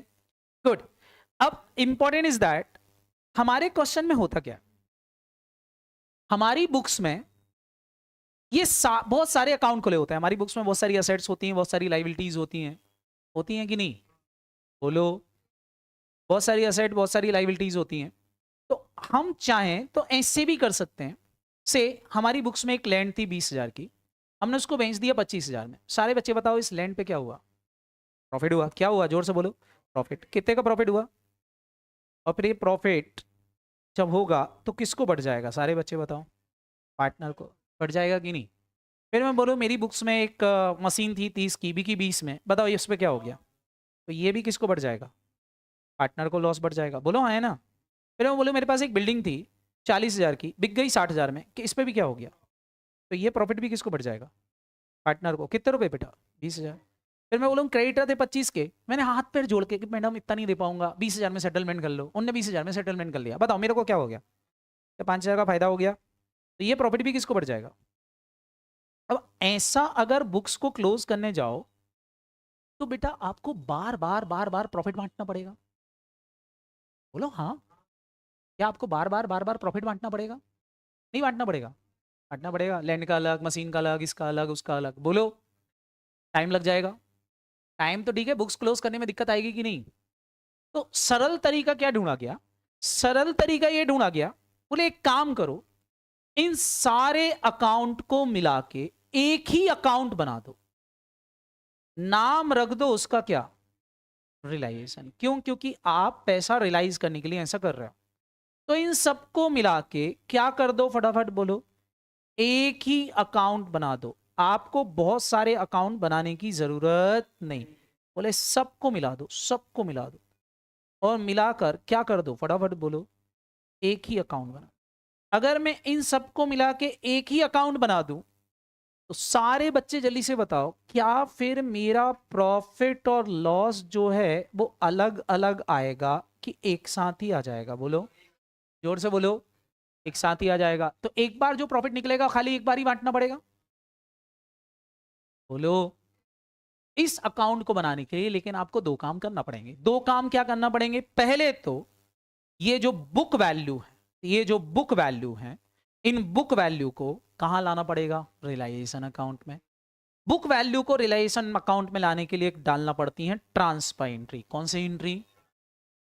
और दूसरा, फिर जब इनको बेचोगे, इनको बेचोगे, इनको बेचोगे और पेमेंट करोगे तो इसको बोलते हैं रियलाइजेशन एंट्री। कौन सी एंट्री? तो दूसरी एंट्री कौन सी डालना पड़ेगी? रियलाइजेशन। मतलब दो एंट्री का चैप्टर है, एक ट्रांसफर एंट्री का और दूसरा किसका? रियलाइजेशन एंट्री का। बात समझ में आई कि नहीं? लॉजिकली सबको समझ में आ गया कि नहीं? तो पहले हम ट्रांसफर करेंगे बुक वैल्यू और रियलाइज करेंगे कौन सी? Market value. तो आपको दो, हर एक चीज की दो एंट्री सोचना है। मतलब जैसे मैं पूछूं लैंड की कितनी एंट्री होंगी तो हमेशा क्या बोलोगे? दो। एक कौन सी? ट्रांसफर, और एक कौन सी? रियलाइज। मतलब हर एक असेट की, हर एक लाइबिलिटी की दो एंट्री सोचना है। दिमाग में दो एंट्री आना चाहिए, रियलाइजेशन एंट्री और ट्रांसफर एंट्री। क्लियर है कि नहीं? ट्रांसफर एंट्री का मतलब होता है to close the account in to the books of account. जो भी अकाउंट होता है उसको बुक्स ऑफ अकाउंट से क्लोज करना, उसको हम क्या बोलते हैं? फटाफट बोलो। Transfer entry. क्लोज कैसे होगा भाई? जिसका डेबिट बैलेंस चल रहा है उसको क्रेडिट कर देंगे, जिसका क्रेडिट चल रहा है उसको क्या कर देंगे? डेबिट। और कहां ले जाएंगे उसको? रियलाइजेशन अकाउंट में। कहां ले जाएंगे उसको? रियलाइजेशन अकाउंट में। फॉर एग्जाम्पल जैसे मैं बोलूं मेरे पास ये फिक्स असेट है। क्या है मेरे पास? फटाफट बोलो। एक फिक्स असेट है, कितने रुपए की? 4,50,000। क्या इसका डेबिट बैलेंस चल रहा होगा? बोलो हाँ है ना? क्या इसका डेबिट बैलेंस चल रहा होगा? इसको क्लोज करना है तो ट्रांसपेरेंट ही डाल दूंगा। कहां ले जा रहा हूं बताओ, कौन से अकाउंट में ले जा रहा हूं इसको? तो रिलायेशन अकाउंट यहां लिख दूं 4.5 लाख रुपए का, तो सारे बच्चे बताओ फिक्स एसेट अकाउंट क्या हो जाएगी? क्लोज। अच्छा यहां क्रेडिट होगा, रिलायेशन अकाउंट में फिक्स एसेट क्या हो जाएगी? डेबिट हो गई। क्या फिक्स एसेट रिलायेशन अकाउंट में पहुंच गई? कौन सी वैल्यू पर पहुंची? Book value. कौन सी वैल्यू पहुंची? Book value. बात समझ में आएगी नहीं? सेम मैं आपसे बोलूं मेरे पास करेंट असेट थी, करेंट असेट को भी यहां पहुंचा दोगे, लाइबिलिटी में उल्टा हो जाएगा, कहां आ जाएगी? क्रेडिट साइड में आ जाएगी। बोलो आए ना? ये कौन सी वैल्यू आपको यहां पहुंचाना है? सारे बच्चे बताओ कौन सी वैल्यू? Book value. जब बुक वैल्यू आप रिलायेशन अकाउंट में लेके जाते हो तो इन एंट्री को बोलते हैं कौन सी एंट्री? फटाफट बोलो, ट्रांसफर एंट्री। कौन सी एंट्री? और ट्रांसफर एंट्री का रूल सिंपल सा है, जिनके बैलेंस डेबिट होते हैं उनको क्रेडिट कर देते हैं, जिनके बैलेंस क्रेडिट होते हैं उनको डेबिट कर देते हैं। जैसे असेट का बैलेंस डेबिट होता है तो असेट क्या हो जाएगी? क्रेडिट। रिलायेशन क्या हो जाएगा? डेबिट। लाइबिलिटी का बैलेंस क्रेडिट होता है तो लाइबिलिटी को डेबिट करके रिलायेशन को क्या कर देंगे? क्रेडिट। अच्छा ये एंट्री ग्रॉस वैल्यू पर होगी। कौन सी वैल्यू पर होगी? ये भी सीख लो, ग्रॉस वैल्यू पर होगी। कौन सी वैल्यू पर होगी? Gross. What about is gross value? Gross value का मतलब क्या है? ग्रॉस वैल्यू का मतलब है कई बार हमारी असेट बैलेंस शीट में कुछ इस तरह से दी रहती है, जैसे आपने सुना होगा कि असेट में दिया हो फिक्स असेट भी दे रखी, एक्युमुलेटेड डेप्रिसिएशन भी दे रखा, डेटर भी दे रखे, उसका प्रोविजन फॉर डाउटफुल डेब्ट्स भी दे रखा, क्रेडिटर भी दे रखे, provision for discount on creditors भी दे रखा हो। समझ में आया कि नहीं? तो चाहे असेट हो चाहे लायबिलिटी हो, आपको ग्रॉस वैल्यू पे ट्रांसफर करना है। ग्रॉस वैल्यू का मतलब क्या होता है? जो इनर कॉलम में आ रहा है। आउटर कॉलम वाली वैल्यू नेट वैल्यू कहलाती है। कौन सी वैल्यू कहलाती है? नेट। मतलब नेट क्यों बोल रहा हूं? क्योंकि बेटा ये दोनों अकाउंट अलग अलग होते हैं। डेटर अकाउंट अलग होता है, पीएफडीडी अकाउंट अलग होता है। तो आप ऐसा नहीं कर सकते कि नेट वैल्यू ट्रांसफर कर दो। नेट वैल्यू ट्रांसफर करोगे तो ना तो ये अकाउंट क्लोज होगा ना वो अकाउंट क्लोज होगा, क्योंकि आपको तो बुक्स ऑफ अकाउंट सारी क्लोज करना है। तो आप क्या करोगे बेटा? डेटर को अलग से ट्रांसफर करोगे। डेटर जाएगा रिलायेशन अकाउंट पे। बोलो हाँ है ना? कितने रुपए का डेटर है? से 2 लाख रुपए, तो 2 लाख रुपए पूरा ट्रांसफर करना पड़ेगा। यहाँ क्रेडिट लिखोगे, रिलायेशन अकाउंट में क्या होगा? फटाफट बोलो, डेबिट होगा। डेटर अलग आएगा और उसका प्रोविजन अलग आएगा, दोनों ही ट्रांसफर होंगे। क्या ये बात समझ में आएगी? नहीं, दोनों को ट्रांसफर करना पड़ेगा। क्या ये सबको क्लियर हुआ? बोलो हाँ या ना? तो आप ऐसा नहीं कर सकते कि 1,40,000 रुपए नेट ट्रांसफर कर दो। आप दोनों ट्रांसफर करोगे, डेटर भी और उसका प्रोविजन भी। अगर आपने एक ही ट्रांसफर कर दिया 1,40, तो क्वेश्चन तो सही हो जाएगा, आंसर भी सही आ जाएगा, लेकिन एग्जाम में मार्क्स नहीं मिलेंगे। फिर आपको लगेगा मेरा तो सब कुछ टेली था, फिर आंसर क्यों कट गए? बात समझ में आएगी नहीं? तो मार्क्स इन्हीं छोटी छोटी सी चीजों के कटते हैं। तो आप थोड़ा सा ध्यान रखना कि ग्रॉस वैल्यू ट्रांसफर करोगे। कौन सी वैल्यू? Gross value. अब यहाँ कुछ रूल्स हैं रिजर्व एंड सरप्लस को ट्रांसफर करने के। इन रूल्स को थोड़ा सा याद रखोगे। क्लियर है कि नहीं? रूल नंबर 1, जितने भी जनरल पर्पस रिजर्व होंगे, जितने भी जनरल पर्पस रिजर्व हैं, it is transfer to capital account. इन सबको उठा के कहां ट्रांसफर कर दोगे? पार्टनर कैपिटल में ट्रांसफर कर देना बैलेंस शीट से, क्योंकि ये प्रॉफिट जो है वो ऑलरेडी हो चुका है, इसलिए उठा के इनको कहां ट्रांसफर कर दोगे? फटाफट बोलो, पार्टनर्स कैपिटल अकाउंट में। कहां ले आओगे इन सबको उठा के? Partners capital. कौन से प्रॉफिट? सारे बच्चे बताओ। General purpose reserve. General purpose reserve मतलब जिसको किसी स्पेशल पर्पस के लिए नहीं था। सेम अगर कोई लॉसेस पड़े हुए हैं लाइक एडवर्टीजमेंट सस्पेंस, तो वो भी उठा के कहां डाल दोगे? पार्टनर्स कैपिटल के डेबिट में। क्या ये बात समझ में आएगी? नहीं? बोलो। रूल नंबर 1 सबको याद रहेगा कि नहीं?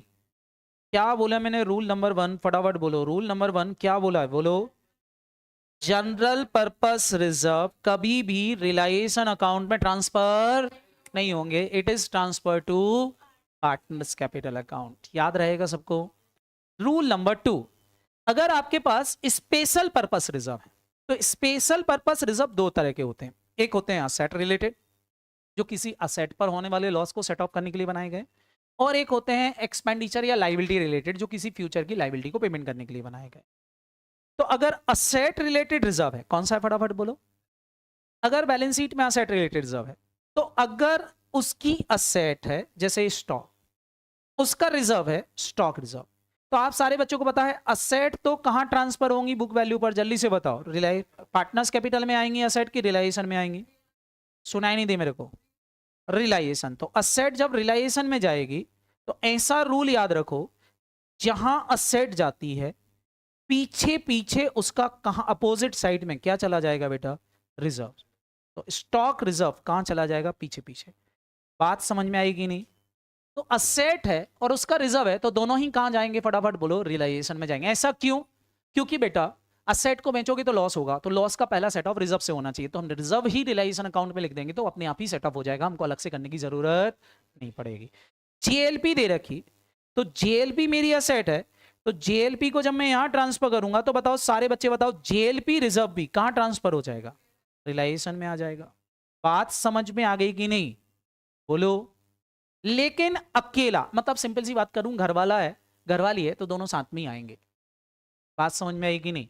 जहां घर वाला वहां घर वाली, क्लियर है कि नहीं? लेकिन मैं आपसे बोलूं अकेली घर वाली है, उसका असेट है ही नहीं यहाँ, क्या नहीं है फटाफट बोलो? असेट है ही नहीं, खाली क्या है जोर से बोलो? रिजर्व अकेला है, असेट है ही नहीं। बात समझ में आएगी नहीं?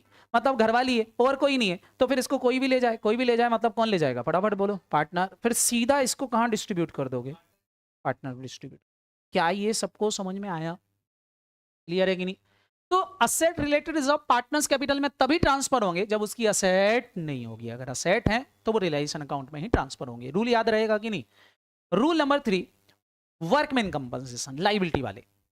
लाइबिलिटी वाले रिजर्व्स में भी आप थोड़ा सा ध्यान रखोगे, लाइबिलिटी वाले रिजर्व में जितनी लाइबिलिटी आ गई क्वेश्चन बताए, उतना अमाउंट तो ट्रांसफर हो जाएगा बेटा रिलायंस में, और जो बच गया बैलेंस अमाउंट किसको डिस्ट्रीब्यूट कर दोगे? पार्टनर को ट्रांसफर कर दोगे। क्या ये सबको समझ में आया कि नहीं? तो up to the amount of liability transfer to reliance account and balance transfer to partners capital account, काम खत्म। याद रहेगा कि नहीं? ये किसका रूल हो गया? फटाफट बोलो, लाइबिलिटी रिलेटेड रिजर्व्स का। कुछ चीजें जो आप कंफ्यूज होते हो, ये इन अकाउंट को देखकर, जैसे मशीनरी रिप्लेसमेंट रिजर्व्स, क्या करोगे बताओ? Machinery replacement reserve, plant replacement reserve, इन ये क्या है? अगर मैं बोलूं ये रिजर्व्स होते ही नहीं, ये रिजर्व्स नहीं होते, it is the depreciation account. ये सारे अकाउंट किसको रिप्रेजेंट करते हैं? डेप्रीसिएशन को रिप्रेजेंट करते हैं। इनको गलती से भी पार्टनर को मत बांट देना। समझ में आ रहा कि नहीं? चाहे इनकी असेट हो चाहे असेट ना हो, always transfer to reliance account. ये सारे अकाउंट हमेशा कहां जाएंगे? फटाफट बोलो, रिलायंस में, क्योंकि ये डेप्रिसिएशन को रिप्रेजेंट करते हैं। सबको याद रहेगा कि नहीं? बोलो हाँ है ना?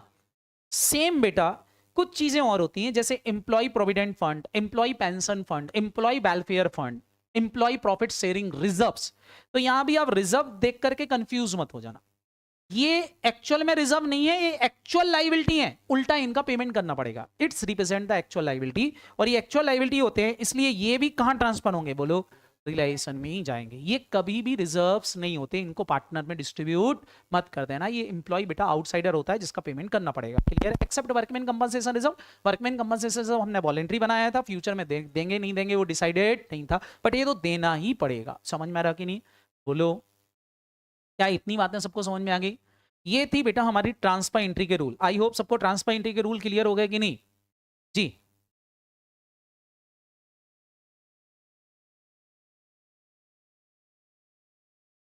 वो अपने आप ही आ जाएगा पी एंड एल में, नेट प्रॉफिट।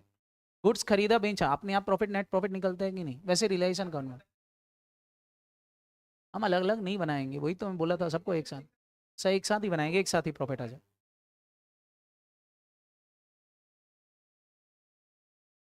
बेटा वो प्रॉफिट अपने आप ही निकल के आएगा, अभी आगे आके आ जाएगा। रिलायंस अकाउंट जब बनाओगे तो जो डिफरेंस आ रहा होगा वो प्रॉफिट रिप्रेजेंट करेगा।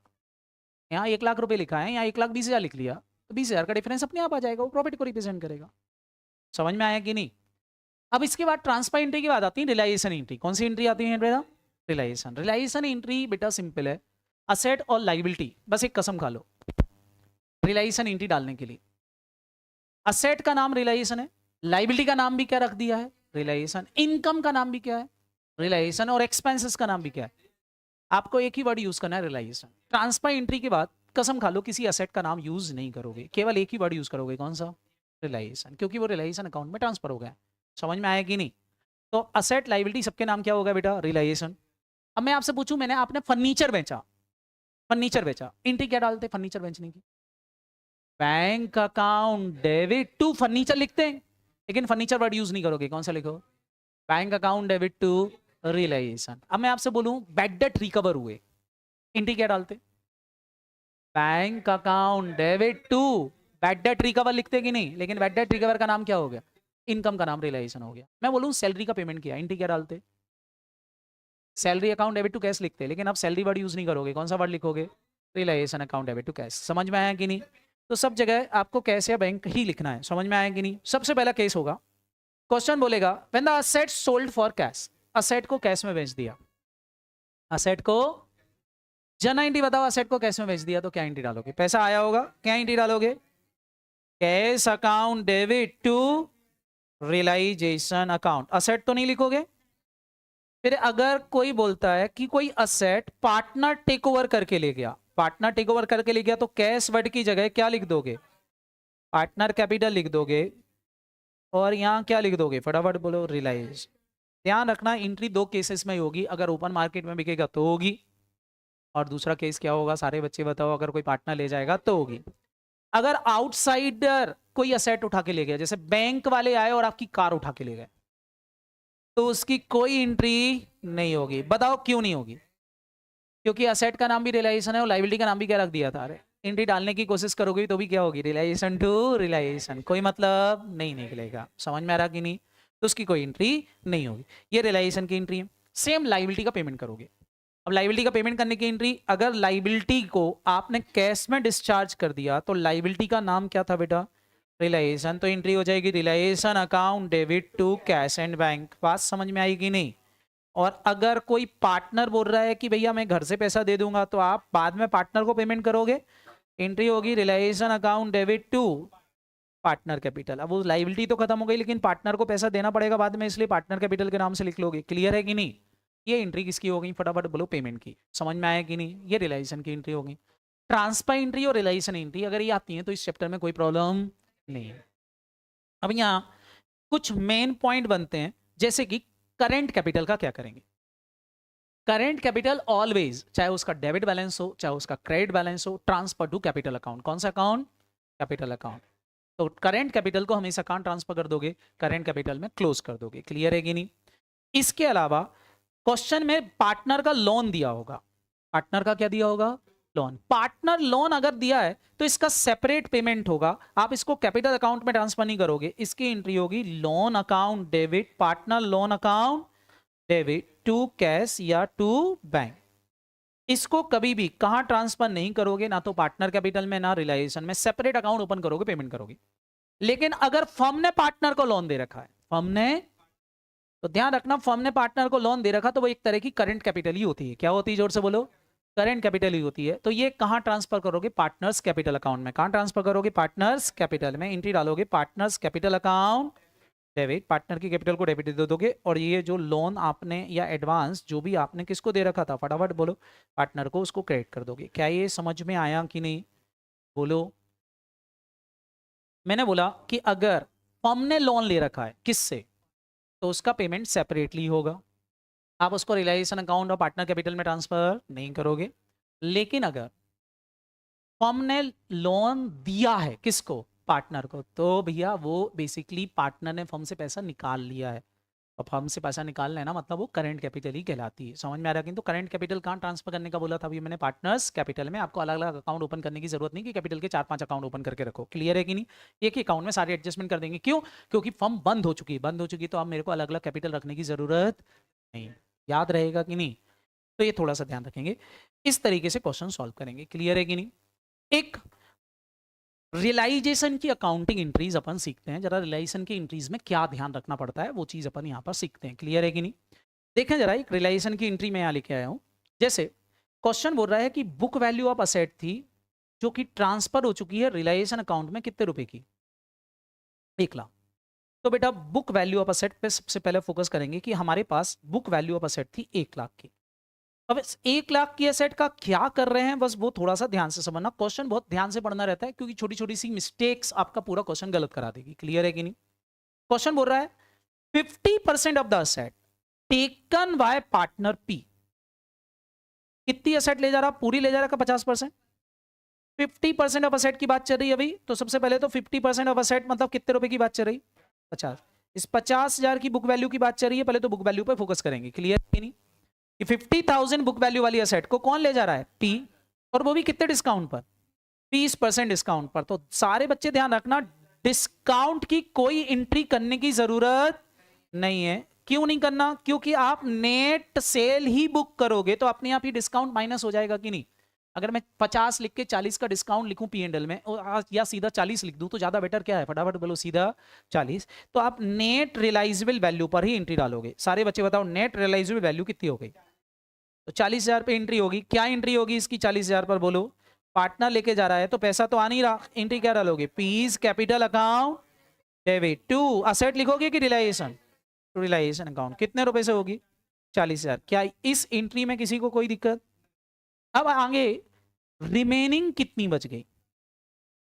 आप बोलोगे अब मेरे पास अभी रिमेनिंग बच गई है कितने की बेटा? अभी मेरे पास 50,000 बुक वैल्यू की एसेट और बची है। अब क्वेश्चन क्या बोल रहा है? क्वेश्चन बोल रहा है 40% of the remaining. 40% of the remaining मतलब पूरे 50 की बात नहीं कर रहे हैं, 50 के 40% की बात कर रहे हैं। बात समझ में आएगी नहीं?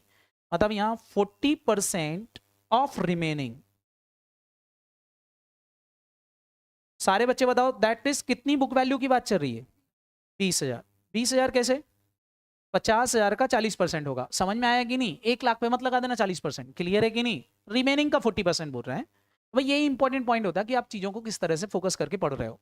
तो 40% ऑफ द रिमेनिंग को सोल्ड अप कर दिया है कितने प्रॉफिट पर? तो भैया इसमें 30% का प्रॉफिट जोड़ना पड़ेगा। तो 30% का प्रॉफिट जोड़े हैं तो 6,000 रुपए का प्रॉफिट जुड़ जाएगा। सारे बच्चे बताओ कितने का बिकेगा? 26,000। जन एंट्री क्या हो जाएगी? बेच दी तो पैसा आया होगा। Bank account debit to realisation account. कितने से? 26,000 से। तो एक एंट्री ये हो जाएगी। क्लियर है कि नहीं?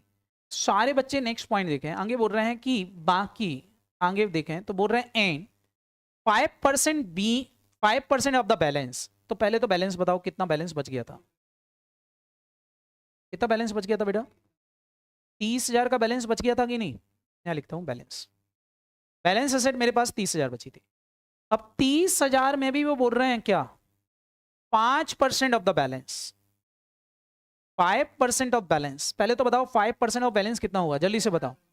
1500 की बुक वैल्यू की बात चलेगी। 1500 की बुक वैल्यू का क्या हुआ है? बोल रहे 1500 की जो बुक वैल्यू थी वो क्या हो गई है? ऑब्सोलेट। ऑब्सोलेट का मतलब समझते हो कि नहीं? मतलब आउटडेटेड हो गई है, मार्केट में कुछ भी मिलने वाला नहीं है। नथिंग कुड बी रिकवर, मतलब इसकी कोई एंट्री नहीं होगी। अगर कुछ रिकवर नहीं हो रहा तो एंट्री नहीं होगी। फिर कितना और बच गया भैया? कितना और बच गई? अभी भी देखो कितना और बच गई। 28,500 की एसेट और बच गई कि नहीं? अबे 28,500 का क्या बोला है? एंड द रिमेनिंग जो बच गया वो हैंड ओवर कर दी है किसको? क्रेडिटर को फुल सेटलमेंट के लिए। इनको कौन उठा के ले गए? क्रेडिटर ले गए। सारे बच्चे बताओ, मैंने बोला था आउटसाइडर अगर उठा के ले जाए तो उसकी एंट्री नहीं होगी। समझ में आया कि नहीं? तो आपको इस तरह से सोचना पड़ेगा, एक एक चीज का बैलेंस निकालते हुए चलना रहेगा। क्लियर है कि नहीं? एंट्री रियलाइजेबल वैल्यू पे डालना है। कौन सी वैल्यू पर? किस पे नहीं करना है? आउटसाइड वैल्यू पे नहीं डालना कि आप टोटल वैल्यू लेकर के देख लो। खर्चे अर्चे सब माइनस करने के बाद जेब में जितना आएगा उस वैल्यू पे अकाउंटिंग होगी। क्लियर है कि नहीं? बोलो याद रख पाओगे कि नहीं? सेम पेमेंट भी ऐसे। मेन गड़बड़ जो बच्चों से होती है वो है रियलाइजेशन एक्सपेंसेस की। इसकी गड़बड़ होती है। रियलाइजेशन एक्सपेंसेस होते हैं 3 तरह के। कितने तरह के होते हैं बेटा? और तीनों को अलग अलग ट्रीट करना रहता है। बच्चों के लिए सभी एक जैसे होते हैं। तो गड़बड़ यहाँ होती है। रियलाइजेशन एक्सपेंसेस कितने तरह के होते हैं? 3। एक होते हैं realisation expenses related to specific asset. वो खर्चा जो किसी स्पेसिफिक असेट के लिए किया गया है। बात समझ में आएगी नहीं? से फॉर एग्जांपल मेरे को एक लैंड बेचना थी तो मैंने एक ब्रोकर अपॉइंट किया। ब्रोकर मेरे था, मेरे को ब्रोकरेज देना। तो मैंने बोला ठीक है। सारे बच्चे बताओ ब्रोकर को ब्रोकरेज मैंने काय के लिए दी? लैंड को। बाकी असेट को बेचने के लिए दी कि लैंड अकेले को दी? अगर किसी स्पेसिफिक असेट से रिलेटेड है तो फिर आपको कुछ नहीं करना। सेल प्राइस ऑफ असेट में से, सेल प्राइस ऑफ असेट में से जितना भी खर्चा हुआ है उसका वो खर्चा क्या कर दोगे? असेट में से क्या कर दोगे? माइनस। और असेट को एनआरबी पर ही रिकॉर्ड कर लेंगे। तो फिर इस खर्चे की कोई एंट्री करने की जरूरत नहीं। अगर स्पेसिफिक असेट से रिलेटेड है तो उसकी सेल प्राइस में से ही माइनस कर दो, नेट सेल प्राइस पे ही असेट को रिकॉर्ड करो, तो खर्चा अपने आप ही बुक हो जाएगा। आपको खर्चे को अलग से अकाउंट फॉर करने की जरूरत नहीं है। मतलब लैंड जैसे 1 लाख की बिकी होती और ब्रोकर को 5,000 रुपए दिया होता तो मैं 5,000 माइनस करके लैंड की रियलाइजेबल वैल्यू 95 ही मानता। समझ में आया कि नहीं? 5,000 की ब्रोकरेज की अलग से कोई एंट्री नहीं होती। क्लियर? कभी कभी हम डिसोल्यूशन वर्क का काम संभालने के लिए किसी एक पार्टनर से बोल देते हैं कि भैया तू काम कर, तू ही सारी एसेट बेच ले, तू ही पेमेंट करना, तेरे को मैं एक्स्ट्रा पेमेंट कर दूंगा।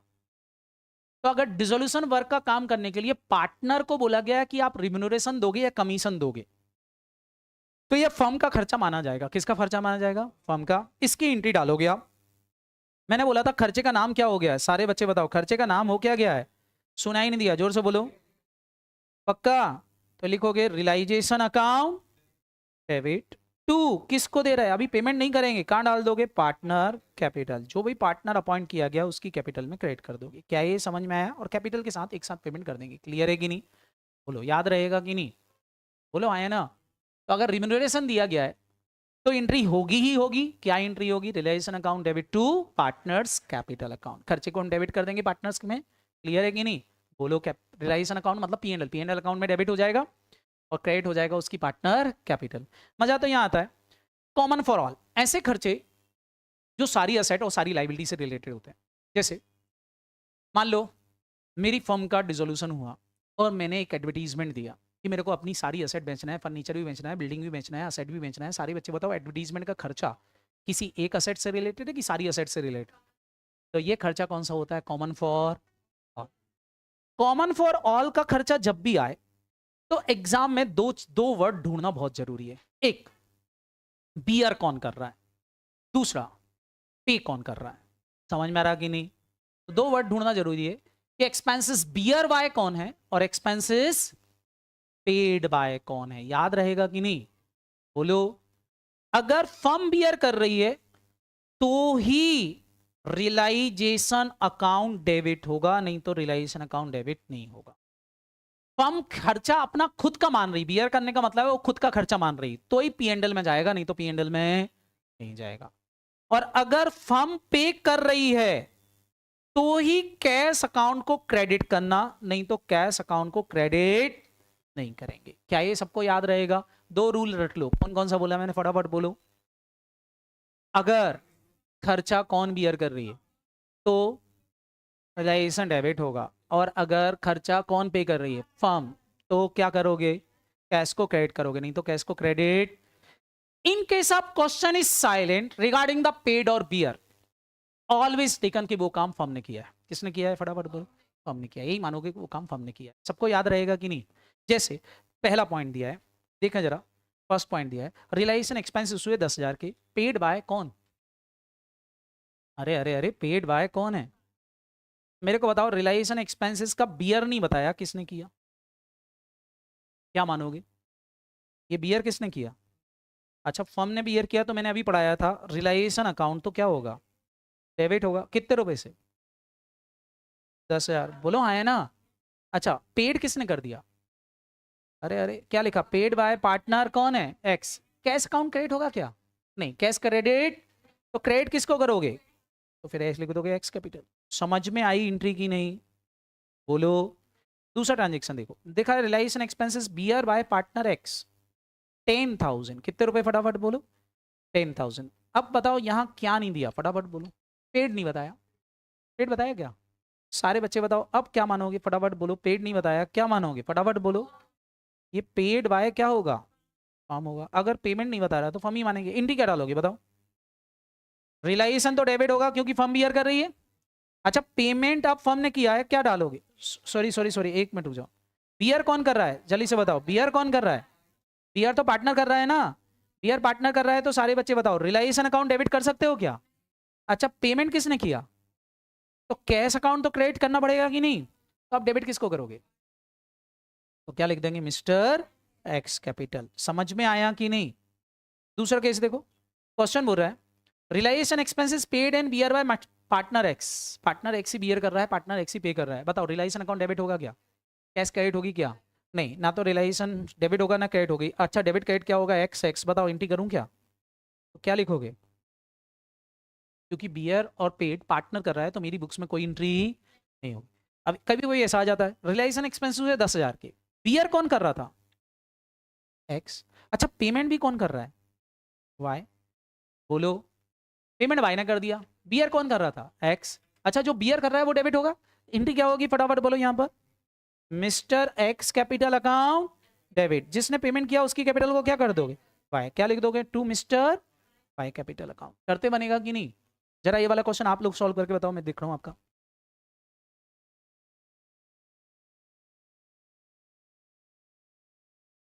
करो करो करो ना, ये रहा क्वेश्चन सामने है।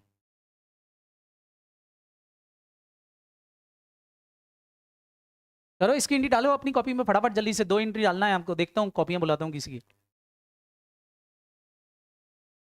फटाफट ये वाली एंट्री डाल दो, काम खत्म हो जाएगा।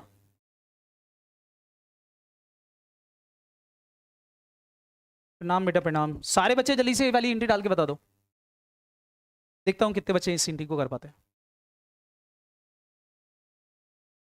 क्वेश्चन मैं पढ़ देता हूं, आप बोलो तो। क्वेश्चन बोल रहा है mister X partner agree to take over the responsibility of completing the dissolution work and agreed remuneration of rupees 10,000 and bear all realisation expenses.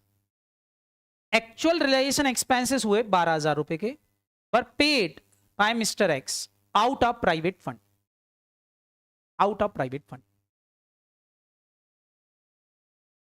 सारे बच्चे जल्दी से बताओ जना एंट्री क्या होगी, बोलो। पहली बात तो ये बेटा, दो चीजें हैं, दो खर्चे। रिम्यूनरेशन अलग चीज है, बोलो, अरे सब गधे नालायक, और रिलाइजेशन एक्सपेंसेस अलग चीज है।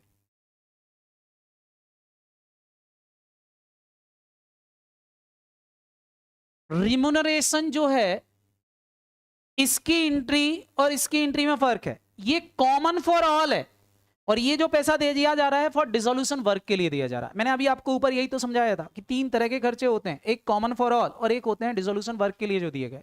तो दो चीजें हैं, डिसोल्यूशन वर्क और कॉमन फॉर ऑल एक्सपेंसेस है, क्लियर है कि नहीं। तो दोनों को अलग अलग ट्रीट करो। मैंने क्या बोला था, रिम्यूनरेशन की एंट्री तो होगी होगी, बताओ इसकी एंट्री क्या डालोगे, ये तो फॉर्म को बियर करनी है, एंट्री क्या होगी बोलो। इस एंट्री में तो आप छोड़ ही नहीं सकते, रिलाइजेशन अकाउंट डेबिट 10,000, टू क्या लिखोगे, टू क्या लिखोगे, एक्स कैपिटल अकाउंट, कितने रुपए, जोर से बोलो। इसकी एंट्री तो होगी होगी, इसमें तो दिमाग लगाना ही नहीं। अब इसमें दिमाग लगाओ, रिलाइजेशन एक्सपेंसेस। मैंने क्या बोला था, रिलाइजेशन एक्सपेंसेस कौन बियर कर रहा है, कौन पे कर रहा है, ये देखना पड़ेगा। अब क्वेश्चन बोल रहा है रिलाइजेशन एक्सपेंसेस कौन बियर कर लेगा, सारे बच्चे बताओ, एक्स। तो ये लिखा था bear by X, bear by X. अच्छा, पेमेंट भी कौन कर रहा है, बोल रहा है 12,000 का पेमेंट किया, पेड बाय भी कौन है, पेड बाय कौन है, फटाफट बोलो। एक्स है, प्राइवेट फंड मतलब उसने घर के पैसे से दे दिया, बात समझ में आएगी नहीं। एंट्री होगी क्या, bear and paid by partner, entry, तो इसकी एंट्री करने की जरूरत नहीं है। अब सारे बच्चे बताओ, अगर इसमें से मैं ये वाली चीज हटा देता, ये वाली लाइन हटा देता, अब बताओ क्या होता। तो हम क्या मानते, फर्म ने पे किया है, एंट्री डालना पड़ी थी, कितने रुपए से होती, 12,000 से। क्या एंट्री होती, एंट्री बोलो, mister X account debit to S account. समझ में आया कि नहीं। तो दो चीजें होती हैं, क्लियर है कि नहीं। आप इसको एक चीज मान के अकाउंट फॉर मत कर देना, नहीं तो गड़बड़ हो जाएगा, क्लियर है कि नहीं। एक क्वेश्चन सॉल्व करवा देता हूं, काम खत्म हो जाएगा रिजोल्यूशन का। करवा दूं एक क्वेश्चन, बोलो, चलो। अरे अरे अरे, अभी तो टाइम है, फटाफट एक क्वेश्चन सॉल्व करेंगे। देखो क्वेश्चन सिंपल है। अच्छा, ये वाला क्वेश्चन अगर आपसे बनेगा तो आगे के क्वेश्चंस आपसे बहुत इजीली सॉल्व हो जाएंगे, क्लियर है कि नहीं। आगे के मतलब इन द सेंस कौन से वाले क्वेश्चंस, बाकी जो आपको कल जो स्पेशल क्वेश्चंस करना है, गार्डनर वर्सेस मिले रूल और दूसरे आपको पढ़ना है, पीसमेल डिस्ट्रीब्यूशन, वो आपसे अपने आप ही बनेंगे अगर ये वाला कॉन्सेप्ट आपको समझ में आ गया तो, क्लियर है कि नहीं। क्योंकि ये बेस है, क्या है, फटाफट बोलो, बेस है। अच्छा, आएगा भी वही, या तो गार्डनर वर्सेस मिले रूल का क्वेश्चन आएगा, मतलब इंसॉल्वेंसी वाला क्वेश्चन आएगा, या पीसमेल डिस्ट्रीब्यूशन का क्वेश्चन आएगा। इसलिए इन दोनों चीज़ों पर बहुत फोकस रखना। इंस्टीट्यूट ने वो दोनों चीज़ें जोड़ी हैं, वो इसलिए जोड़ी हैं कि आपसे पूछी जाए, क्लियर है कि नहीं। चलें, सबसे पहले देखो, हम यहां जब भी क्वेश्चन आए तो आप 3 अकाउंट तो बना लो। एक अकाउंट बना लो आपका रिलाइजेशन अकाउंट, कौन सा अकाउंट, फटाफट बोलो। जब भी क्वेश्चन आए तो 3 अकाउंट सबसे पहले बना लो। डिसोल्यूशन का क्वेश्चन आया तो एक तो बना लो रिलाइजेशन अकाउंट, कौन सा अकाउंट बेटा,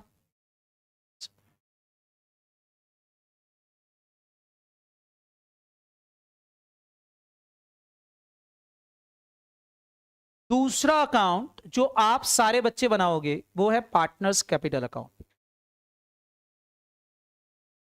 कौन सा अकाउंट बेटा, पार्टनर कैपिटल।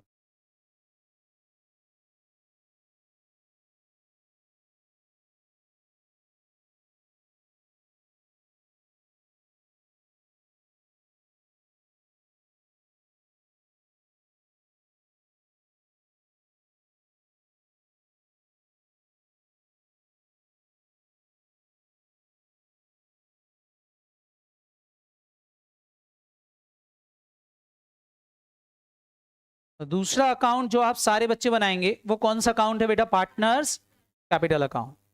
और एक अकाउंट और बनाओगे आप, कैश एंड बैंक अकाउंट। सारे बच्चे ध्यान रखना, कैश और बैंक को साथ में ही बना लेना, अलग अलग बनाने की जरूरत नहीं। ये 3 अकाउंट आपको हर क्वेश्चन में बनाना ही बनाना है। चौथा अकाउंट आप अपने क्वेश्चन में तब बनाओगे अगर क्वेश्चन में पार्टनर लोन दिया हो। क्या दिया हो? तो अगर पार्टनर लोन दिया है तो वो अकाउंट भी सेपरेटली बनेगा। क्या मेरे क्वेश्चन में पार्टनर लोन दिख रहा है? नहीं दे रखा, तो पार्टनर लोन बनाने की जरूरत नहीं है। सबको याद रहेगा कि नहीं? बोलो, क्लियर है कि नहीं? स्टेप्स देखते जाना, क्वेश्चन को सॉल्व करने की स्टेप्स बहुत इजी है, बहुत आराम से क्वेश्चन सॉल्व होगा, इसलिए स्टेप्स देखना। क्लियर है कि नहीं? स्टेप नंबर 1, सबसे पहले हम क्या करेंगे अगर कोई पूछे तो सबसे पहला काम जो आपको करना है, बुक वैल्यू ट्रांसफर। क्या करना है बेटा?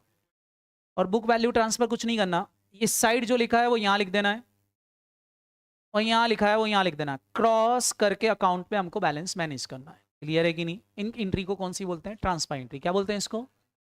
तो बस ये ट्रांसफर एंट्रीज आपको डालना है सबसे पहले। क्लियर है कि नहीं? चलो, बैंक, बैंक ऑलरेडी रियलाइज्ड है, इसलिए इसको ट्रांसफर करने की जरूरत नहीं होती। बैंक बैलेंस को एज इट इज कहां लिख देंगे?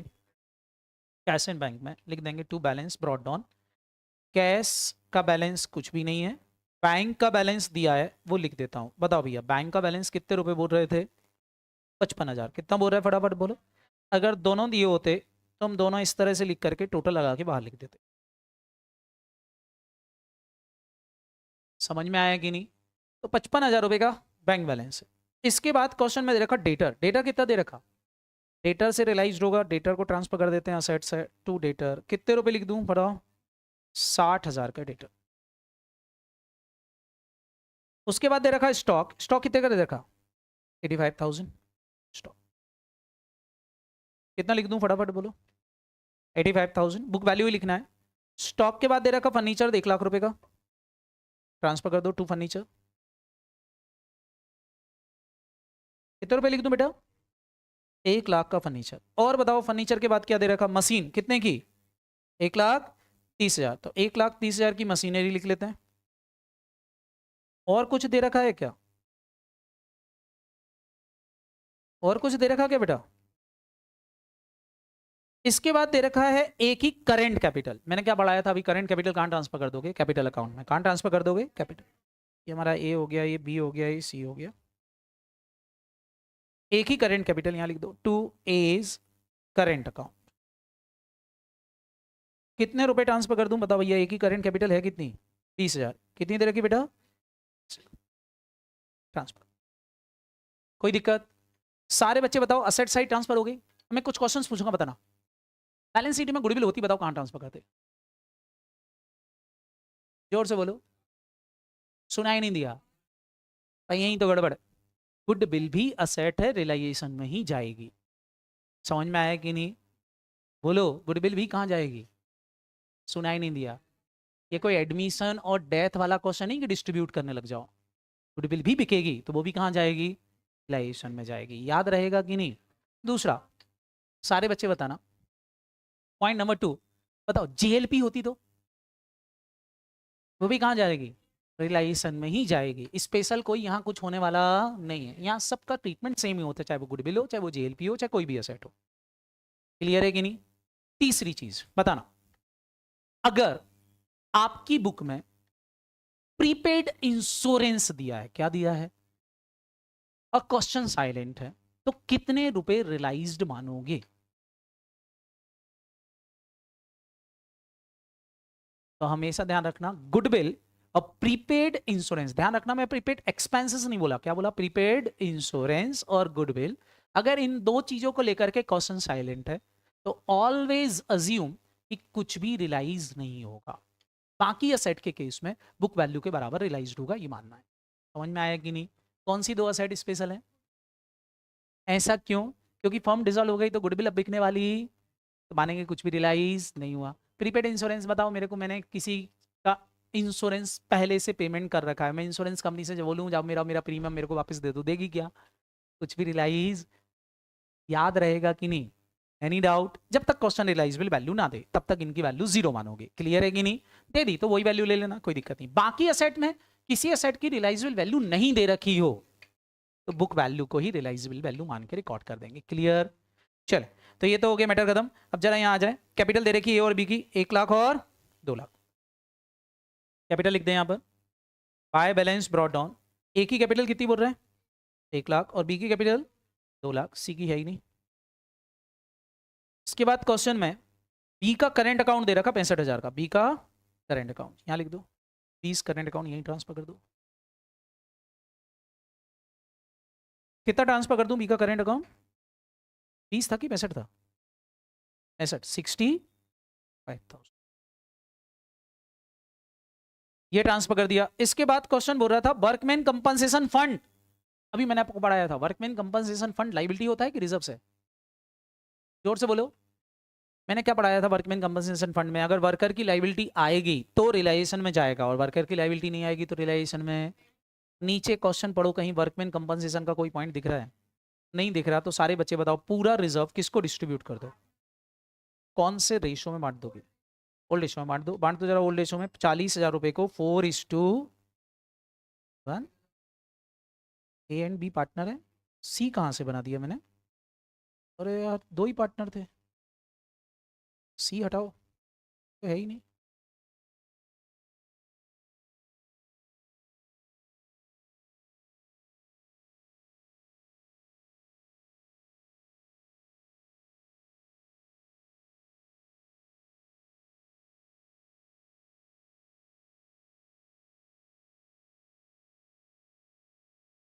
चलो अब बताओ फटाफट, 40,000 को बांट दो रेशो में। रेशो क्या है? 4:1। बांटना जरा, कितना कितना? 32,000 और 8,000। सही है क्या? चलो, इसके बाद क्वेश्चंस बोल रहा था क्रेडिटर दे रखे 45,000 के। क्रेडिटर कहां ट्रांसफर हो जाएंगे बेटा?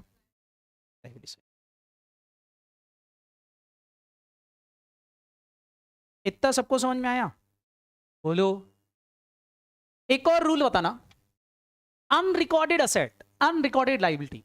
मान लो क्वेश्चन बोलता कि मेरे पास एक कार पड़ी हुई है पुरानी की जो मैंने रिकॉर्ड नहीं कर रखी थी, बताओ उसका क्या करते? उसकी रियलाइजेशन एंट्री तो होंगी बट उनकी ट्रांसफर एंट्री नहीं होगी। याद रहेगा कि नहीं? तो अनरिकॉर्डेड असेट की केवल कौन सी एंट्री डालोगे? रियलाइजेशन। कौन सी नहीं डालोगे? ट्रांसफर एंट्री नहीं डालना है, बस इतना ध्यान रखना है। Same unrecorded liability, unrecorded liability की भी क्या करोगे? केवल कौन सी एंट्री नहीं डालोगे? ट्रांसफर एंट्री नहीं डालना है। समझ में आया कि नहीं? चलें, तो ये तो हो गया। अब बेचते हैं। क्वेश्चन हो रहा है a took over 40% of the stock at 10% less than book value. पहले तो बताओ, मैंने आपको पढ़ाया था कि आप यहाँ वर्किंग नोट बनाओ। हाँ, पहले उल्टा लिख दिया, 2 इधर कर देता हूँ, 1 लाख यहाँ कर लो। ठीक है, चलो अब सारे बच्चे जल्दी से, पहले तो स्टॉक की बात चल रही है। मैंने बोला था स्टॉक को बाहर ले आओ। जैसी परसेंट असिस्टेंस की बात चले ना, स्टॉक को बाहर ले आओ रफ में। स्टॉक की बुक वैल्यू लिखो पहले तो। बुक वैल्यू क्या थी? 85,000। अब क्वेश्चन इसके बारे में बोल रहा है कि 40% ऑफ स्टॉक। कितने परसेंट? तो पहले तो इसका 40% कर दो। 40% ऑफ स्टॉक कितना होता भैया? 30।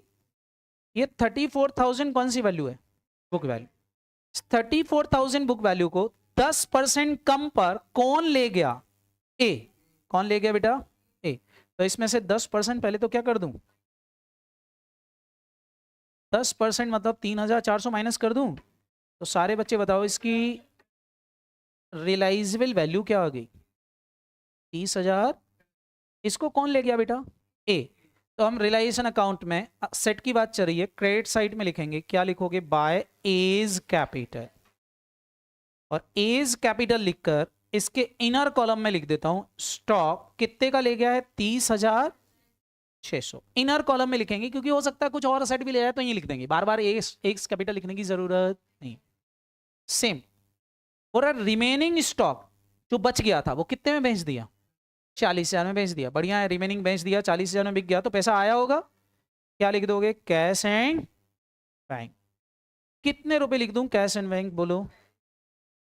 रिमेनिंग मतलब पूरा ही बिक गया, और कितने में बिक गया, 46,000 में बिक गया, कोई काम खत्म हो गया। बोल रहा है फर्नीचर से रियलाइज हुआ कितना, 80, फर्नीचर लिख दो। फर्नीचर से रियलाइज हुआ 80। फर्नीचर के बाद बोल रहे थे अनरिकॉर्डेड इन्वेस्टमेंट है, उनको भी बेच दिया, कितने रुपए में, 20,000। तो यहां लिख दो अनरिकॉर्डेड इन्वेस्टमेंट, कितने रुपए में बिक गए। और क्या बोल रहे हैं, मशीन बेच दी, लॉस ऑफ 60,000, 60,000 के लॉस पे। बताओ मशीन का लॉस निकाल सकते हो डायरेक्ट, 1,30 का था, 60 के लॉस पे बेच दी, मतलब मशीन कितने में बिकी होगी,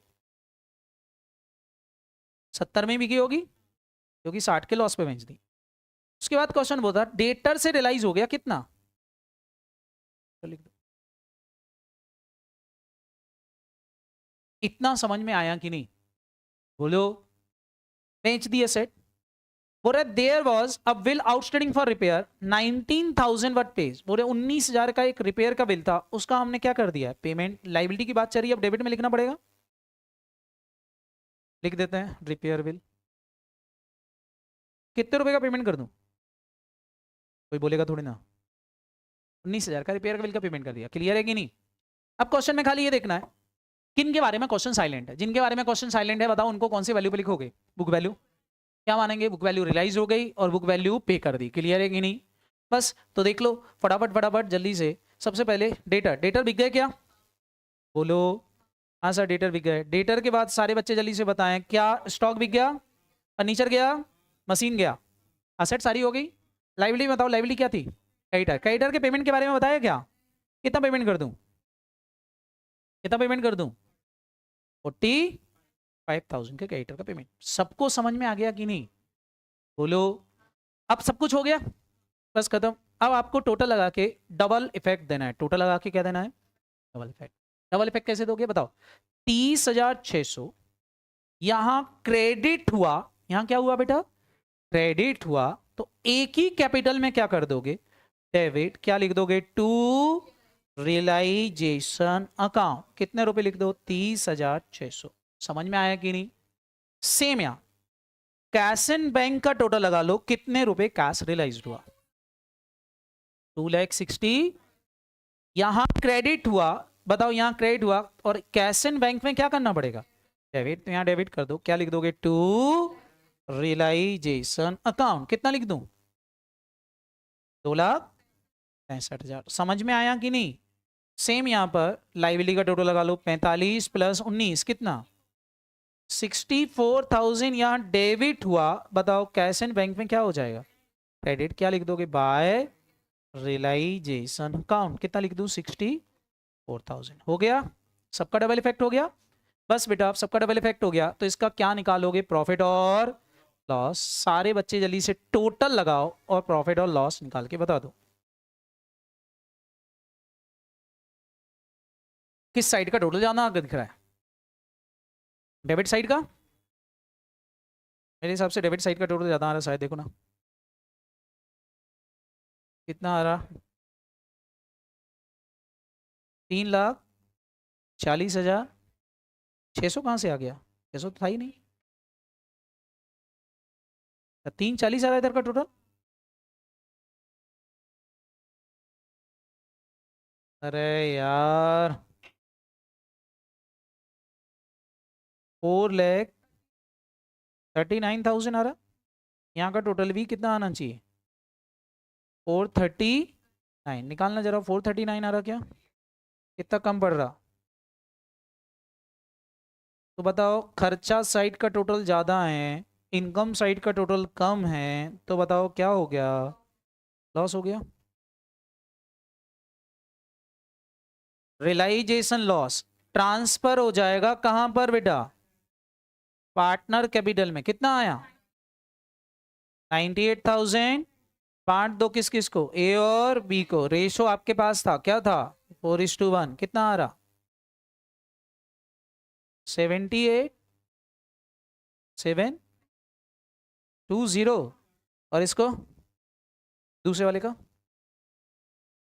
19,680। सारे बच्चे बताओ यहां डेबिट हुआ, क्या करना पड़ेगा, पार्टनर्स कैपिटल में सॉरी वहाँ क्रेडिट हुआ, यहाँ क्या होगा डेबिट। क्या लिखोगे, टू रियलाइजेशन लॉस लिख दूं, कितना लिख दूं 78,720 और इधर कितना लिख दूं 19,680। अब कुछ नहीं करना, बस पार्टनर कैपिटल बच गई है। पार्टनर कैपिटल में क्या करना है आपको पता है, बैलेंसिंग फिगर जो होगा वो पार्टनर कैपिटल का पेमेंट आ रहा होगा या पेमेंट जा रहा होगा। यहाँ सीडी नहीं निकालना है, खाली कैश एंड बैंक आएगा बैलेंसिंग फिगर, वो निकाल लो। या यहाँ का टोटल आ रहा है 2,32,000, तो यहाँ का टोटल भी 232 होना चाहिए। जो कम पड़ रहा है वो बता दो, जो कम पड़ रहा है बता दो, वो हमारा क्या हो जाएगा कैश एंड बैंक जो हम पेमेंट करेंगे। बताओ कितने रुपए आ रहा है ए का, माइनस कर दो जरा ये तीनों चीजें, कितना आ रहा 1,02,680 इसका है। इससे ही इसका निकाल लो, इसका टोटल आ रहा था 1,65,000 प्लस 8,000